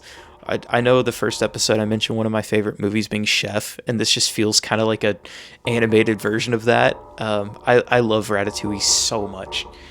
Number 6, and this is the one I'm going to get killed for. I have never loved this movie as much as the general public. It's never one that, and I'm not saying it's bad. I enjoy it. I like it. I love it in a lot of ways. I just do not have it in this top 5 range, and that's The Incredibles. I think The Incredibles is no, listen. I think The Incredibles is such a good movie, but, as a kid, the movie's pacing is really poor because as an adult, I rewatched it maybe 2 or 3 weeks ago, and I really enjoyed it. That's a complex plot for a children's movie, and I don't think I picked up on everything in it growing up. And I think that takes away from some of it because these are children's movies, in my opinion. But I do also think that The Incredibles has to be this high on the list because there's so much good in it. I love the family. I love the action. I love the music. Everything you said, George, is why it's where it's at. I love it, okay? I'm not hating on Incredibles. I'm not an Incredibles hater. I just don't like it, and I'm not reaching to rewatch it as much as its top 5, okay? Let that be said. Number 5, I have the first Cars movie. I think Cars, the songs are bangers in this movie. I think that every time I watch it, I pick up on something new that is so creative. The way that they do the Cars world. Like, I remember the first time I was watching, and Jay Leno was the guy on the TV. And it's Jay Leno, like Dale Earnhardt is just Dale Earnhardt. Yeah. Dude, there's so much funny stuff in this movie. Oh my goodness. And the Rusties is almost like Botox because it's supposed to get all your rust off and your wrinkles away. Mia and Tia. Yeah. Cars is just phenomenal. I love the humbling of McQueen into realizing like small town life is just as important and realizing he's not the most important thing in the world. It's such a good movie. Number 4, and George, the only reason I made this face at you is because you had this really low on your list. Toy Story 2 is my number 4. And for a lot of the reasons we talked about Toy Story 5 being so good, the Jessie and Bullseye and Stinky Pete inclusion are really good. The stuff with Al's Toy Barn and Buzz fighting the alternate Buzz and Buzz fighting Zurg and the iconic scene of crossing the road and the traffic cones and stuff. I think Toy Story 2 is just such a good movie. And Bullseye keeping up with the plane at the end when it's taking off. Like, Toy Story 2 is peak. It's so good. Number 3, I have Finding Nemo. Finding Nemo has one of the best soundtracks of any animated movie ever. I think Finding Nemo has some really interesting characters. I like that it explores so many different types of fish, so many different areas of the ocean. I think that you can watch Finding Nemo as an adult and get a completely different story as watching it as a kid. Because watching it as a kid, it's such a fun movie. It's so great. And then I rewatched it. All of these I've rewatched recently, and I remember the scene of Nemo getting taken and Marlin not being able to catch the boat because it's going so fast. Like, just putting yourself in their shoes. Like, can you imagine being a father and your child is taken and you can't do a thing about it? Like, and the way they introduce characters, I love Dory, I love Marlin, I love Nemo. Everyone in the fish tank is so good and funny. There's just so much to love in Finding Nemo, and I think that it's going to hit even more like one day when I'm a parent rewatching it. I think it's going to have a whole different meaning. Yeah, facts. Number 2, and these next 2 are the ones that I have my top 3 Pixar moments. And number 2 is Monsters, Inc., the first one. I think that the scene where... Okay, first of all, I think this is the funniest probably of this list. And I don't think that's crazy. Monsters Inc. is hilarious, bro. And I love the emotional scene at the end where you spend the whole movie being like solely getting attached to Boo and defending her and going on this whole chase for her. And the scene where he drops her off and she wants to play and show him her room and he's got to leave her. And he closes the door, and then you get the flash forward where they've rebuilt the door and he gets to go see her again. So incredibly strong. I'm going to keep this shorter. And then number 1, The Undisputed GOAT, the best thing Pixar's ever made, one of the best things Disney has ever put their name on. The GOAT of trilogy ending, the GOAT of character development, the GOAT of heist, the GOAT of characters, the GOAT of humor, and all of these different elements that you could throw into a kid's movie. I have the GOAT, Toy Story 3. I could not say enough good stuff. I love the ending. It's the strongest ending to any of these movies on this list. I think it's close to Monsters Inc. because I love the ending where he opens the door and you don't see Boo, but you hear her. Toy Story 3 is so goated. I could not say enough good stuff. Reed, your turn. Let's hear your list. Wait, you said Toy Story 3 is the GOAT of trilogy endings? Of like over Return of the King? Oh, okay. You said of all. Okay, that was I shouldn't have said a blanket statement. Up there with Return of the King. Return of the King has 11 Oscars. Reed, give us your list, all right, and then we'll keep our DC ones a little bit shorter because we've spent a lot of time on our Supergirl stuff. All right, my honorable mention is Up. Like this, it's good. And when I was defending Up, I'm not saying it's one of the greatest movies of all time. I'm just saying it's better than a story or a movie that lacks narrative like Cars 2. So I think that Up is a really beautiful story. I think it's really nice. It has good Pixar moments. So that's why I would put an honorable mention. I would like to say really quick, sorry to interrupt you, but Chandler talking about Up, I got to rewatch it. And I think that don't worry, I'm going to rewatch it and come back and talk about it again because I think that him talking about it made me realize that I think I would have rated it higher. Dude, I didn't think I was going to get that emotional with that scene, bro. My slander was unnecessary. Don't worry, there's plenty on this list that you need to rewatch apparently. Number 10, I also have Onward. Like, I feel like nobody talks about this movie, and I feel like it flew under the radar. I think it was about, like, COVID time, maybe. That's why it got slept on. But I just think it's a really good story. I think everything in it works well, and I really enjoyed it. And again, being a brother, it hits a little bit more than, like, a normal movie would. 9? Okay, I'm a little confused because neither of you guys had this in even your honorable mentions. 9, I have WALL-E. You guys didn't even mention WALL-E. I honestly forgot that was Pixar. WALL-E's good. WALL-E is like it's a really beautiful story. Everything about it, just having a robot who's trying to preserve all the life that's left that he can. And then all the stuff with, is it Eve or Evie? Evie. All the stuff with her is really good, and I think just the relationship is good, and the cinematography is great.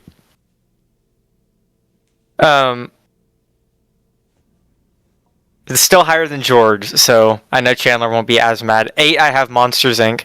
And again, it's just because the movies above it I like more, but I like all of these movies. Bro, 2319... Take that thing up from, put that thing back where you came from, or so help me. Boom, boom, boom, boom. So help me. It's insanely good, and all of the movies on this list are good. But and it has Steve Buscemi as the villain. I had to put it somewhere. Steve Buscemi as Randall. Come on. So 8, 7, and 6 may like change depending on the day. 7, I have Toy Story 1. It's good. I just prefer other stuff better, but it's a really good movie. 6, I have Ratatouille. Again, like same place that movie. I have both those. That movie is insanely good. Like, it is crazy how good that movie is. Everything looks good. The story, the dialogue, Anton Ego, like his flashback and everything like that. It's really great. So I think Ratatouille, Toy Story, Monsters, Inc. Like, Monsters, Inc. could move up to 6, maybe 5. Depending on the day or whatever. 5, I have Toy Story 2. It's kind of what we talked about earlier. I like all of the Jesse stuff. I think it was a good switch up after 1, like giving us different pace. I think the villain in that, Stinky Pete, is really good, and it challenged a lot of the characters' beliefs from the first movie on like what their role actually is as a toy. Mm-hmm. Or I have The Incredibles. It's like when it gets to the top, it got really hard because it's hard to try and fit these in when there's like aspects of one movie that you love way more than aspects of the other, but then that other movie has aspects you like. It just gets hard. Incredibles is crazy good, especially for a kids movie. Like Chandler said, it has a lot of adult tones in it. That rewatching it just makes it even better. Also, George mentioned Sally, and he didn't mention Colette from Ratatouille or Elastigirl. My bad. You're right though. Helen Parr, 3. generation. You guys are gonna get upset at this, even though I feel like it's not even that hot of a take. But I'll explain. 3, I have Toy Story 3, and like I think Toy Story 3. I think these 3. Look Woody in the eyes and say that again. It's a top 3 Pixar movie. That's not bad. I think these top 3. I need to look at the list of Disney movies. These top 3 might be my top 3 of all of Disney Pixar. So I'm not saying that like You it's mean number like Disney 3 in general? yeah. So I'm not saying it's number 3 and then it's behind like 4 Disney movies. Like it's this top 3 is probably maybe even top 4 or 5 is probably my top 4 or 5 overall.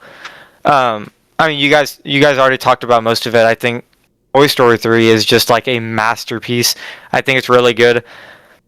A little bit of personal bias, but this list is our personal favorites, not what we think is the best. My number 2 is Cars. When this movie came out, they released the Cars before the movie came out, and I had all of them. I memorized their names. I was like 2 No, or this 3. movie came out when you were 1. Or 1. I memorized every character's name, and when I was in the theater, every time a character came up on screen, I said their name. I knew who everybody was, and I think it has one of the best openings of a Pixar movie. Like Real Gone is insanely good. Shaboom is good. All of the racing is like really. It keeps you engaged the whole time, and it's not like boring. It keeps you really interested the whole time. Everything with Radiator Springs, that movie looks really good. All of the dialogue is good. Having him become friends with Tow Mater, who's from a completely different side of the world from him. Like they would have never been friends, but having this humbling for Lightning McQueen, having a arc where he needs to become a different person, and seeing that the people that actually aren't in the spotlight as much actually have way more character because they aren't egotistical. They aren't forced to go out and perform to be a certain standard. They're genuine people from a small town. And I love at the end when he comes back to Radiator Springs at the end after his race, and he's talking to Sally, and he was like, or she's like, thank you for everything, and he says it was just a road, and she said no, it was much more than that. Like that movie, it's one of the best animated movies in my opinion, but also I just have a connection with it because of how much I loved that movie when I was little. Like everything to me was Lightning McQueen. Number 1 is Finding Nemo. George, I'm not kidding, you actually need to watch this movie again. I watched this movie again a couple of months ago. I genuinely don't know if I could think of a single problem I have with this movie. Like all of the cinematography, like the way they shot everything is so beautiful. The music is so good. Every character in that movie is like every character in that movie learns their own lessons in different ways. And it's like Marlin gets separated from his son and is about trying to find the last thing that is left from his wife. Like all of his kids, his other kids are gone. His wife is gone.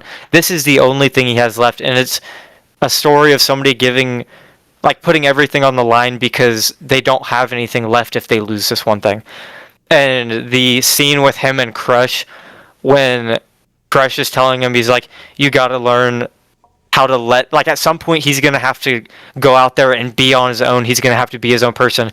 You have to be the bigger man. You have to be the right dad to allow him to go out there and experience the world on his own.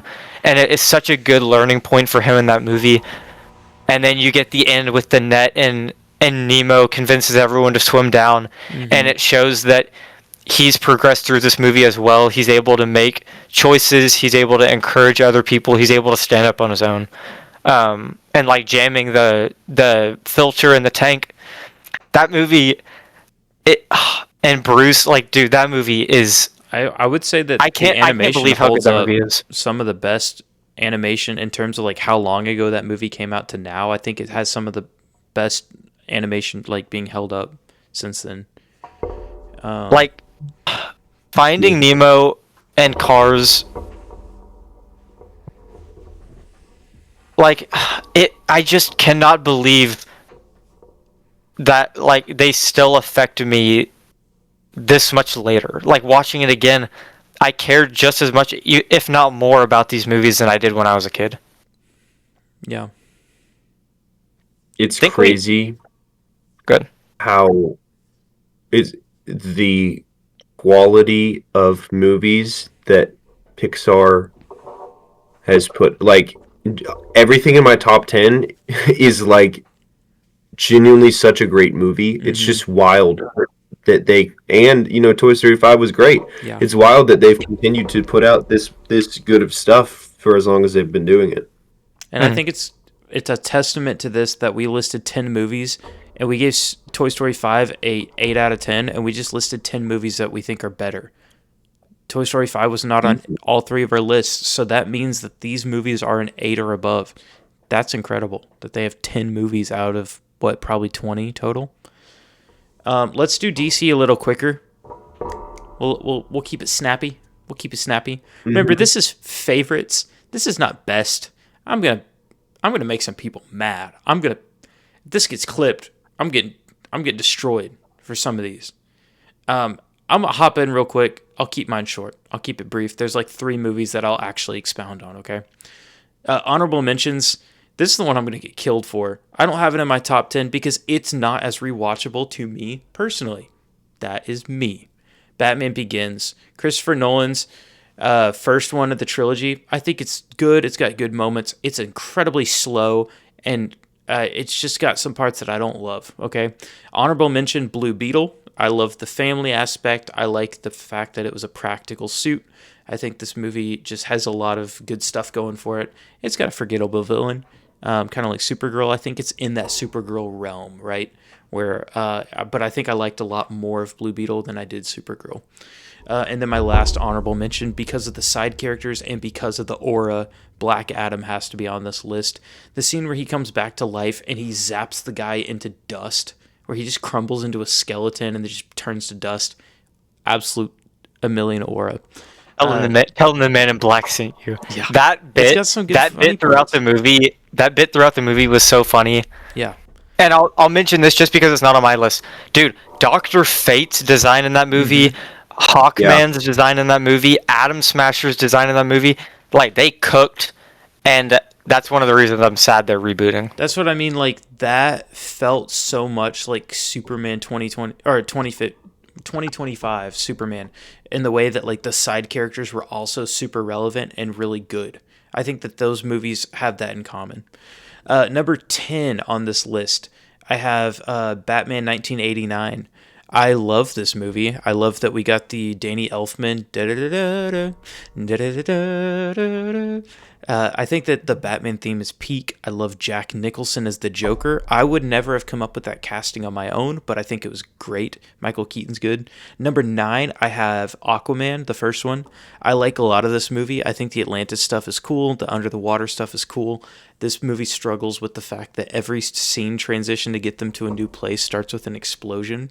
I think there's like 30 explosions in this movie that just progress the story in different ways. But I think that, controversy aside, I liked Amber Heard as Mera. I liked Jason Momoa as Aquaman for the most part, and I thought that what's his name as Ocean Master. Ocean Master was really good, and Black Manta had some cool parts.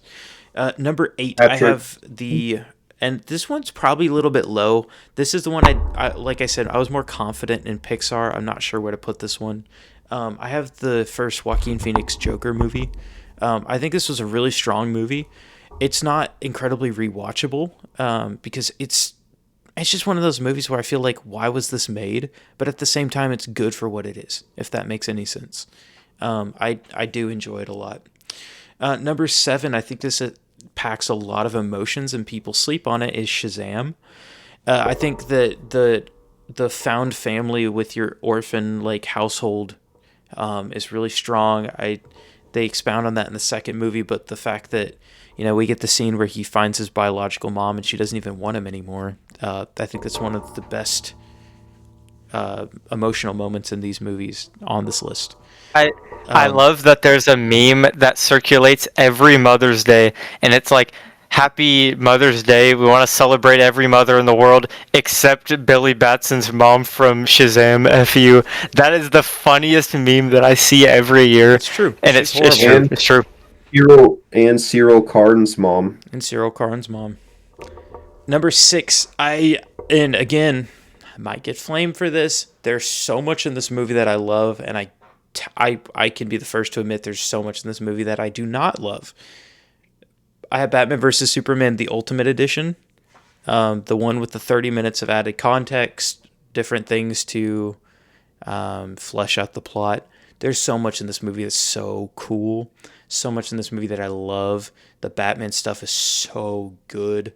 I don't love the Lex Luthor portrayal, but I do love how he's the one to pit them against each other because he can't fight them himself. I think that's really strong.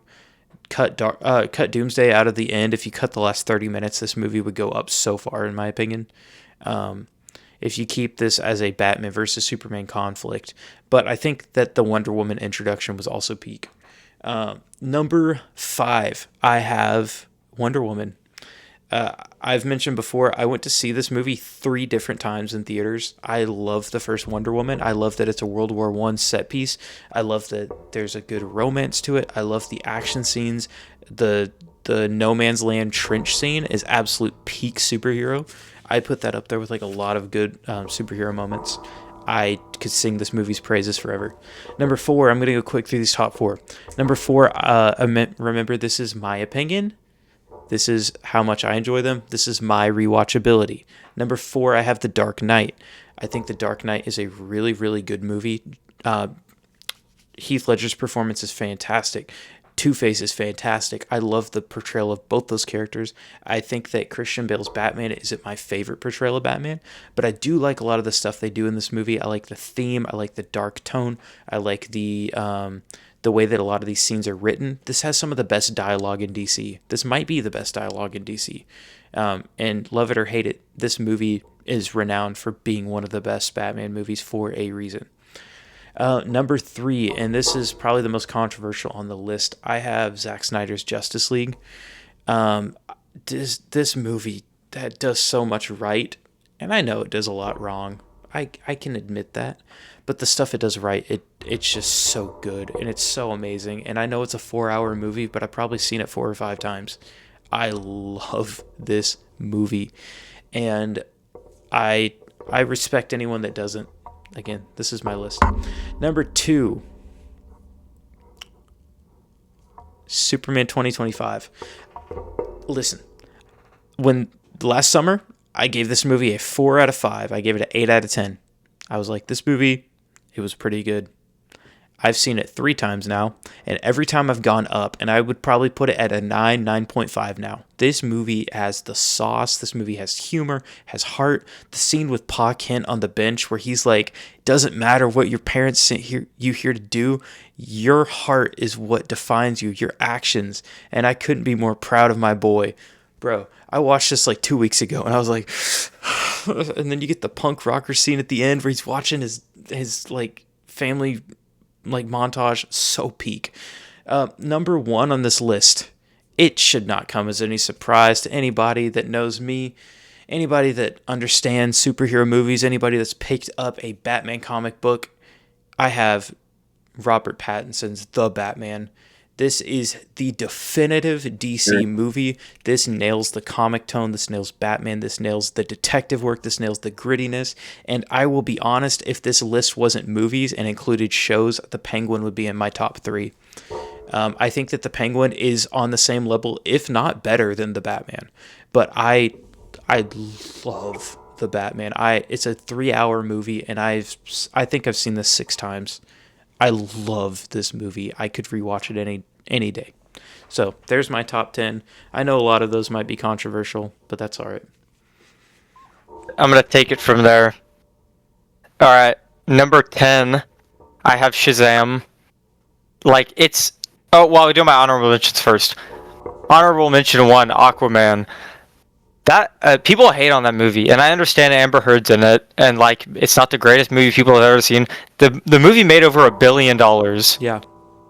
Letterboxd. Guess what the average score is on Letterboxd? 3.8. 2.8. Wow. That movie is not a 2.8. Hey. That movie is solid. And like the second one I know has problems, but like even that is like it's funny. Like it's good. So I think people are kind of just on the trend of hating DC. But I really liked Aquaman, so that's my honorable mention. Shazam is 10. That movie is really good. My main thing for this whole list is villains, and I think this is the weakest villain of my list. Yeah. I think and obviously Shazam doesn't have that many good villains apart from Black Adam, and you can't put Black Adam in this movie because he's gonna absolutely destroy Shazam. So it's hard to pick a villain for that movie that's not forgettable. Unfortunately, it was a little forgettable. So that's really my only complaint with the movie. 9, I have Batman Begins. It's my personal favorite Batman movie of the trilogy, just because I think it portrays... It's the only movie of the 3 that portrays Gotham the way it should. It's the only one that really... Like, the other ones show Batman going through struggle, but I think the second one does it through loss. The third one does it through breaking, like, of spirit. But I like the first movie and challenging his will and his willingness to rise to the challenge. Like, you have Dark Knight Rises, and he's rising to face Bane at the end, but I think I like Batman Begins and him rising to the challenge of trying to fix Gotham. But I do agree it's a little slow, but I think that's my favorite of the 3. 8, I have Wonder Woman. I really like this movie. Like, I'm surprised you had it as low as you did. I thought that was going to be like your 2 or 3. Hey, it's number 5. Yeah, I really like this movie. There's not much that I dislike. It's just... And I know why you like it, and you've always liked Wonder Woman. It's just the movies above this speak to me a little bit more, and I'm just... If I'm going to sit down and watch a movie, I'd rather watch these movies than Wonder Woman, but I still like Wonder Woman. 7, I have V for Vendetta. I really... And I need to watch it again. Natalie Portman, shout But you out. Come on I have it on my shelf, and like I flipped through it to like just like see what the artwork is like and everything, and it is like one of the most comic accurate movies. Like, it looks really good, and I like everything in that movie. I think Natalie Portman, Hugo Weaving is really good. I think the world building in that movie, especially for just being a one and done movie, I think they did really good at building that world up. Number 6, I have Batman 1989. I mean, dude, might be the best Gotham we've ever gotten. Might be the best music we've ever gotten. Yeah. Like, I don't hate that. Where it falls a little bit in action for being a little bit of an older movie, where it falls in action, it makes up for itself in cinematography and music and world building. I like Michael Keaton. I think he's a great Bruce Wayne. He's a great Batman. Jack Nicholson is great. I'm blanking on the guy's name, but the Alfred in those first 2 movies, I love that Alfred. He's really good. There's a lot to love from those movies, and it's a little problem that I have with my next one up to is Batman versus Superman, and it's just the fact that Batman kills. I have a little bit less of an issue with it in Batman versus Superman, or in the Snyderverse, because they give extensive reasoning why he does that. Batman versus Superman Ultimate Edition is my 5. I think it's a lot like what Chandler said. They do a lot of good in that movie, and I think the couple things that they do that are bad in that movie are bad. Like Lex Luthor, if you put Nicholas Holt's Lex Luthor in that movie is like way better. But I think what they did in that movie is really good. I'm always the comic fan who is like, I'd rather get a team up movie than a versus, because they're supposed to be friends, not enemies, which is kind of what they do at the end. They're friends, but I feel like they tried to force that storyline really early on to sell tickets and to get people interested in the Snyderverse. And I feel like it didn't work as well as they wanted. But universe aside, I really like that movie and what it is just by itself. Number 4, Chandler, I think you forgot about a movie. Number 4 is The Suicide Squad. I did forget that one. You're I was right. You gonna- got to like yeah. you got to That- like your top two. You got to your top two, and I was like, I know what his top two is, but he hasn't mentioned the Suicide Squad. That Yeah, would same. probably be between Snyder Cut and Dark Knight for me. So that would So, probably yeah, be in the my Suicide- that would probably be my number 4 then. The Suicide Squad is great. They take a bunch of they obviously you have like Harley Quinn, but then they take a bunch of characters that we've never even seen in movies before, and like you care about all of them. John Cena and Idris Elba in that movie are so funny. The camp where they're like showing off in front of each other, that is so funny. King Shark is funny. It's like fake mustache. That it's so good. I think everything in that movie is really good, especially for it being such a well-crafted movie and bringing these characters and making a squad out of them. And it's so much better than the first Suicide Squad movie. Number 3, I also have Snyder Cut. I think, and I need to watch it again because I think I've only seen it like twice. It is kind of a bulk of a movie to watch, but I mean, it's the only good Justice League movie we've ever gotten live action. It will be until we get a James Gunn one. Hopefully, it's as good as I hope it will be. I think it will. I think it'll be peak. But I think Snyder Cut just does a lot right, and they took a lot of the stuff that was wrong in the Snyder Cut or in the Snyderverse, and he tried to fix a lot of it in that. And I feel like he did fix a lot. Like the Flash going back in time. Dude, why Wonder that was Woman? ever. Why the Flash running back in time scene was ever cut from the one we got in theaters? I don't understand that. Steppenwolf looks way better in this movie. He looks like garbage in the original. We actually get Darkseid in this movie. We get way more stuff in the Amazon. We get way more stuff with Aquaman. It's and obviously it's double the runtime, so you get more of everything. But I think this movie needed to be that because you hadn't had Cyborg. enough. Yeah, you hadn't had enough interactions in this movie, and I think having this as a longer movie. You get these different acts in the movie. Like, it literally goes through acts, like stages. And having it that way really sets it up to be just a really well-done movie. 2, I have Superman. Like, it's hard to think of a character. Like, obviously, I like Captain America because he's such a hopeful character. It's hard to find another character that's like that for me, that's personally impacted me that way. The only one that's close probably is David Cornsweet. Like, he is one of the best castings we've ever gotten for a superhero project. That movie, the music is good. It's colorful, which is exactly what it needed to be. Like, people are still making hope core edits of that movie. Like, I don't understand the people that hated that movie, and I don't understand why people think that you have to love Snyderverse and hate the Superman or love Superman and hate Snyderverse. I have 2 is James Gunn Superman, 3 is Snyder Cut. I don't understand the people that have such low media literacy that they can't understand two different iterations of character. And then 1 obviously is the Batman. It's the best Batman movie we've ever gotten. It's probably the best Batman movie we're ever gonna get. It's one of the best atmospheres in a superhero movie, the best acting, the best dialogue, like the cinematography, the coloring is really good in it. I just think it is such a trend to hate the Batman. I have yet to find somebody who can actually give me a reason why they don't like that movie that makes sense. Because people come up with all these reasons they don't like these movies, and it's just like the most nothing excuses.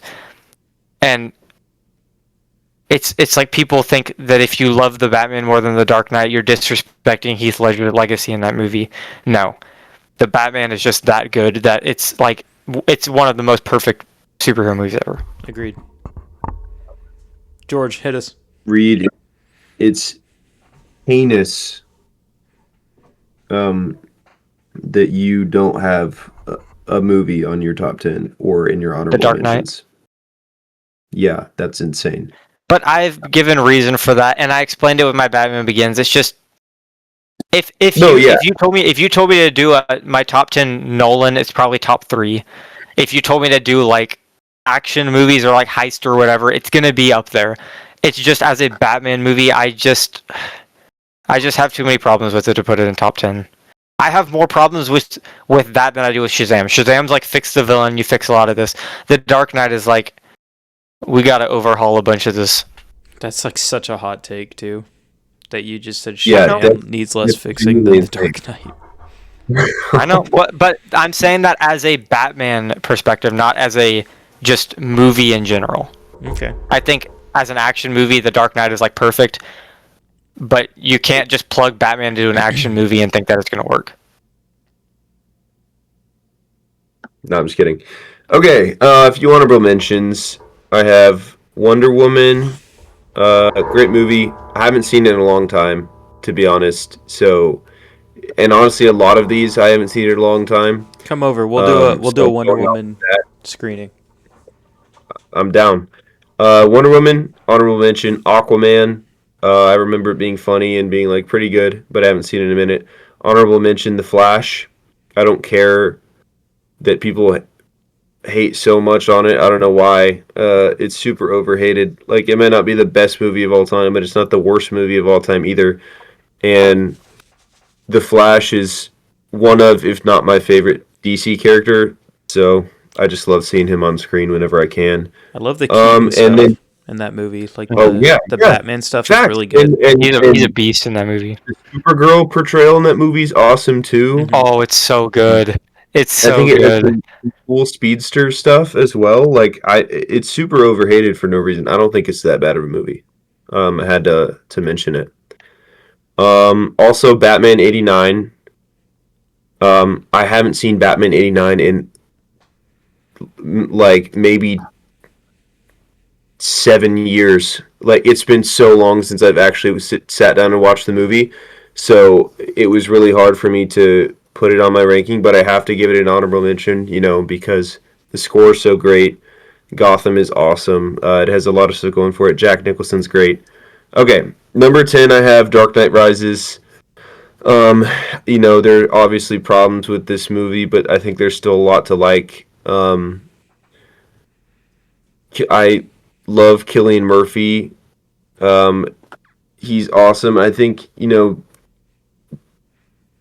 Bane is a flawed portrayal, but he's still pretty cool in it. And honestly, when it comes to DC movies, I'm not going to say it's slim pickings, but it's kind of slim pickings. And I think just as in terms of movie quality, Dark Knight Rises is better than the stuff below it. 9, we'll see how you guys react to this. I have Birds of Prey. Oh, that's not a I bad haven't take. seen it. That's not a I bad haven't take. seen it. I like that. I think is underrated. Yeah, I it is. watched it on a flight a few years ago, and it is so funny It's so and really it's really stylized and shot pretty well. Mhm. The And visuals Margot are Robbie, cool. dude. I mean, Margot Robbie's the GOAT. She's the Harley GOAT. Quinn's She's the Margot GOAT. Robbie's portrayal of Harley Quinn It's a top is 10 honestly casting. one of the best DC portrayals we've gotten. Um, Number 8, I have Batman Begins, another movie I haven't seen in forever. But it probably has the best Batman stuff out of all the Nolan movies for sure. Liam Neeson as Ra's al Ghul is peak. Number 7, I have Zack Snyder's Justice League. Maybe that's a little low, but I haven't seen it like since it dropped. And it's so long. It's like I don't know if I'll ever sit. I probably will watch it again in my life, but like, dude, it is 4 hours. That is a huge chunk of time to sit down It's a and watch beast. them. It is a beast, but it is a good beast. It fixes Justice League. Yeah. Number 6, I have Joker. Mhm. Really great movie. Joaquin Phoenix is super good, and it's not a very what's the word? It's not a traditional Joker story, but I don't mind it. It is what it is for the sake of that movie, and it's shot really well. Robert De Niro's awesome in it as well. Yes. He's so Number good. 5, dude, he's great, and yeah. Number 5, I have V for Vendetta, which is technically a DC movie. I've only seen it one time. Reed and I watched it a while back, but I remember really enjoying it. Number 4, the movie that Chandler forgot about. I have the Suicide Squad. It's my bad, guys. No, It's you're okay, I good. I was forgot. just so surprised. I forgot Battle of Mustafar in my bracket last week. I don't hate it. Also, I forgot to honorable mention Joker 2. I love all the musical parts.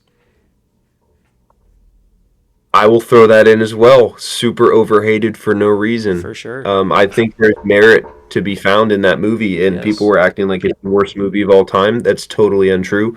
There are, I mean, I think there's some cool things about it. The musical scenes are great. Lady Gaga is awesome. Yes. Yeah, for sure. Honorable mention. Yeah, number 4, The Suicide Squad. Number 3, The Dark Knight. It's just so good. Like, yes, it's not the best Batman portrayal, but it's just such a great movie. Heath Ledger, top 3 villain performance ever. It's a pretty long movie, but I've seen it probably 4 or 5 times. Number 2, Superman 2025. It's just We have the same top I'm 2. so I think all of us do. They're all peak. Spoiler alert, we do, because peak. I think it's clearly it's those two, and then there's a jump, and then it's everything It's a else. fight for third. Yeah. It's a fight for third. I'm so glad that we get to live in a time to see that portrayal of Superman. I think Superman was portrayed exactly as he should be. I'm not a huge fan of Man of Steel, and I think that Superman does everything right that Man of Steel does wrong. So fun, so colorful, soundtrack's awesome. David Cornsweet, top 5 comic book casting. He just radiates joy. It's just the best. And number 1, obviously, is the Batman. I mean, I could sit here and The GOAT. just ramble on about it for hours, probably. I won't, but everything you guys have been saying, I'm a sucker for cinematography and stuff like that. It's just It's so some of the incredible. best that I've seen. Some of my favorite in movies, not even DC or superhero movies, but Gotham is so good. Robert Pattinson is incredible. I think he does such a great job. And the Penguin show makes the Batman. I wish we should do a in the We'll do- future. We'll do a project. I do have a Project. bracket that we could do in the future. Yeah. I'm down. Yeah, no, we'll definitely do it in the future. But there's just not enough good things to say about the Batman. It's still a long movie. I've seen it, over 5 times, and like Chandler said, I could watch it any night. I think I watched it 3 times in theaters alone. Yeah. Then I showed it to Abigail one time. I've seen it Watched Bro, it I- with Matt one time. Yeah, it's good every time. At A list. I can genuinely say, to cap off DC rankings and our talk today, that I prefer Supergirl infinitely more than I would want to rewatch Man of Steel. So, Oh, 1,000%. Man of Steel is I a also garbage have- movie. I don't understand the people that sit there and glaze it or defend it. It's not good. The only It's not the good. only good thing in Man of Steel is the cinematography and the music. That is it. That's literally it. First Flight's a piece I've Because, of never uh, actually First Flight is watched like Man of good. Steel all the way through, It's just bad. It's just and I'm not gonna. the Pa Kent scene. I did want to say one thing before we wrap up. So I mentioned in my Supergirl review that I wasn't worried about the future DC, but I was maybe getting a little hesitant because of the director choice for this movie. I think talking about our top 2, I think I've completely done a 180 because I talked about how the Batman is the best Batman movie we've ever gotten, maybe we're ever going to get, and I just completely forgot they're doing Batman Part 2 next year. Superman is one of the best comic book movies ever. We're getting a sequel to that next year. Yeah.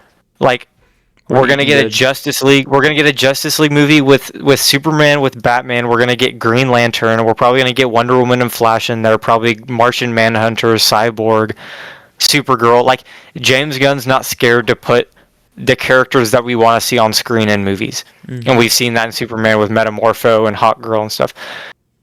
I think I've done a complete 180 on what I just said earlier because I think I couldn't be more excited about what's coming in the future of DC because I think, like, I have the Batman and then Superman as my top 2. I easily think that by the end of the time we review our movies at the end of next year, I think my top 2 could be Batman Part 2, Superman 2, Batman, I hope Superman. so. I hope so. Like, please. Yeah. and then like a Justice League movie, like Even if they're 3 and 4, I'll be happy. like like in the MCU started off a little rocky at first, and like I don't care. I know Supergirl was a letdown, a little bit of a disappointment. I don't care. I'm so excited, dude. Yeah, for sure. 100%. Well, thank you for watching if you've made it this long. Next week, we're going to get to do our Andor themed episode, and I will probably have a little bit more to talk about with House of Dragon as it comes out this Sunday. Make sure to follow on Spotify if that's where you're listening. It helps out a lot to get those monthly listeners, as well as YouTube, TikTok, and Instagram. We post to all of those platforms at the Drop in the Bucket podcast. We would love it if you check them out. Drop some comments. Let us know what you think. If you disagree with or agree with any of our takes this episode, there's plenty to do both with. So thank you so much for listening. Thank you. Tell your friends. Peace out, y'all.